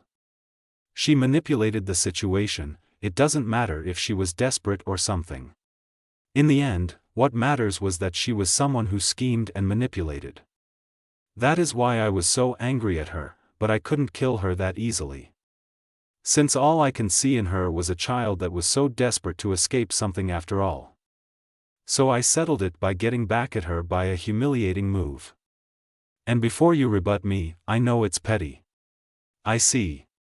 Surzex just nodded at Kakashi but he asked something. At least your reason is valid, but you didn't have to do that to her, you know. Surzex spoke in a civil manner, the previous anger Kakashi had earlier already receded and he was now relaxed. Kakashi was glad that a lot of weight disappeared on his shoulders. He didn't expect that lashing out his anger on someone and speaking out his thoughts would make his regrets that he feels to lessen. I know, but that was the only thing that crept in my mind when I was thinking of getting back to her, since even if I did defeat her, she would just think that she obtained a strong servant, and it won't satisfy me, so I settled it by humiliating her. Kakashi nodded sagely as he stroked his chin as if it has a beard. Well, even if you did make Rias cry, which I very much hate, I can only say that this was still a pleasurable meeting, even if we did misconceive each other. I get to know someone who went to a change when he was revived as a devil. We will meet again soon, Issei-kun. And I hope that the next time we meet, we'll be on the same sides of the coin, instead of being on each other's throat. Surzek smiled at him sadly before disappearing, and Grafia just gave curt nod as a sign of goodbye before disappearing as well. Kakashi gave a tired expression along with a tired sigh as he made a single hand seal before disappearing in a swirl of leaves. Akino, who was just at the side of the club room's door, heard everything, especially Kakashi's outburst about how he was angry with Rias' manipulation. She even heard about Kakashi's story. I'm sure right now. Who are you really, Issei-kun? Akino spoke quietly before going inside the opening the door of the club room. And when she stepped outside, she gave a scowl when she saw how messy the club room was. One of the couch disappeared and she could see the table shattered, there were even leaves littered in the place. How did Kakashi disappear? She just grumbled under her breath. How did leaves got here in the first place? This is going to take a long time to clean. Scene break. It was lunch break when Kakashi decided to spend the rest of the time in the rooftop. The hollow sounds of continuous chirping of crickets could be heard from the ground up to the rooftop. Kakashi was laid down while feeling the gentle breeze of the wind grazing him when he heard someone open the door of the rooftop. After the talk yesterday, Kakashi just slept like a rag the moment he went home. He was mentally tired from the conversation he and Rias' brother, Surzek's talk about. In the end, he should have said an apology, but before he could do so, Surzek's disappeared. Even if it was her sister who was in the wrong, it wasn't right for him to lash out just like that. So right now, he was currently alone, brooding and regretting his actions. No one was occupying the whole rooftop vicinity besides him. He was relaxing by himself when he saw a single strand of the familiar crimson hair being carried by the wind. When he turned his attention at the rooftop door, he saw Rias Gremory slowly approaching him with an unreadable expression. He looked at Rias, who was currently in front of him, but before he could start to talk at all, Rias dropped on her knees as she spoke to him. Hayadu Issei, I sincerely apologize that I manipulated the events that led to your death, and worst of all, I even tied your service to myself for life. I sincerely apologize. That sentence left Kakashi stupefied. Why? Because he didn't expect the prideful and arrogant bratty princess named as Rias Gremory to apologize at him, especially in Dejiza. He was looking at Rias with a dumbfounded expression before regaining himself. He noticed that Rias was still bowing her head even though she already apologized. Rias-san, just stand up, your apology is not needed. The moment he said that, Rias lifted her head as the both of them locked eyes for a split second before Rias spoke at him. Still, I need to apologize for my wrongdoings to you. She spoke in a sincere tone which Kakashi totally noticed. He realized that Surzek must have had told her about the conversation the both of them had yesterday. He just gave a tired sigh before speaking. I take it that Lucifer-san told you? Kakashi asked, in which Rias nodded in return. Yeah. Oni-sama told me that you hate manipulative people. You were right, just because I was desperate, didn't mean that I would be excused for what I did. She spoke in a slightly depressed tone. She's probably thinking that there's a large chance that I won't forgive her or something, which would cause a rift in our relationship as master and servant. Kakashi just ruffled his hair while grumbling something like, "What a drag," before turning his awareness back at Rias. Don't be depressed anymore, Rias-san. I accept your apology. No harm done, I was just bottling up my frustrations and decided to give it to you in a humiliating manner. In fact, I should be the one to apologize. Kakashi spoke politely, in which Rias just ignored. Really, do I have to keep being ignored? No, I was the one who was really supposed to apologize, and I won't stop until I earn your forgiveness. Ria spoke in a compliant manner in which was starting to annoy the hell out of Kakashi. Ria-san, I already accepted your apologies, so stop it with that kind of tone. Kakashi spoke, a little irk at annoyance Rias was giving him. But Kakashi could see in Ria's eyes that she was not about to give up. He just exhaled tiredly before speaking out. Fine, then I'll become your friend, so just stop from the apologies. If we become friends, it's only normal for friends to fight, right? Kakashi leniently spoke at her, hoping for Rias to stop apologizing since it was starting to irritate him. Yeah, then we become friends. A pleasure, see. Rias smiled while reaching out her right hand, which was shook by Kakashi in return. Yeah, likewise, Ria-san. Kakashi let go of her hand and he took out his book and he started to read. Her previous attention from Rias was turned to his book. Then I.S.E., what do you want? She asked with twinkle in her eyes. When Kakashi looked at her, he obviously knew that right now, Rias was just annoying the hell out of him. Since he already forgave her, he just wanted to be alone, not to be bothered by a stubborn redhead. Seriously, Kushina-ne. She's so much like you, it's scary. Kakashi thought with a troubled expression. Goddammit, woman. The whole campus could hear Kakashi's cries echoing throughout the whole Kuo Academy. Author's note: I hope you guys enjoyed that even though it was a little bit disappointing. In this chapter I've only showed how Kakashi met Asia and how Kakashi ranted about his hate of manipulative people. Before you guys criticize me, I'll say it, my Kakashi is angry at the fact that Madara manipulated Obito, his best friend. That was why Kakashi was angered when Graphia said that Rias saved his life, when in truth she only manipulated it so that Kakashi would become her servant. So basically, Kakashi hates anyone who just manipulates someone without any care for the person's feelings. Regarding Rias' attitude, at first she was a bratty princess that was humiliated, but she changed when she heard how much Kakashi hated those manipulative people. And since she didn't want a rift in their relationship as master and servant relationship, she changed herself so that she won't be hated by Kakashi. I know that this chapter is a little bit disappointing, but I'll somehow get back in the next chapter. I hope you guys continue on reading. I want your reviews guys so that I could improve the story even more, and I hope you guys continue to fave and follow as well. Thanks a lot.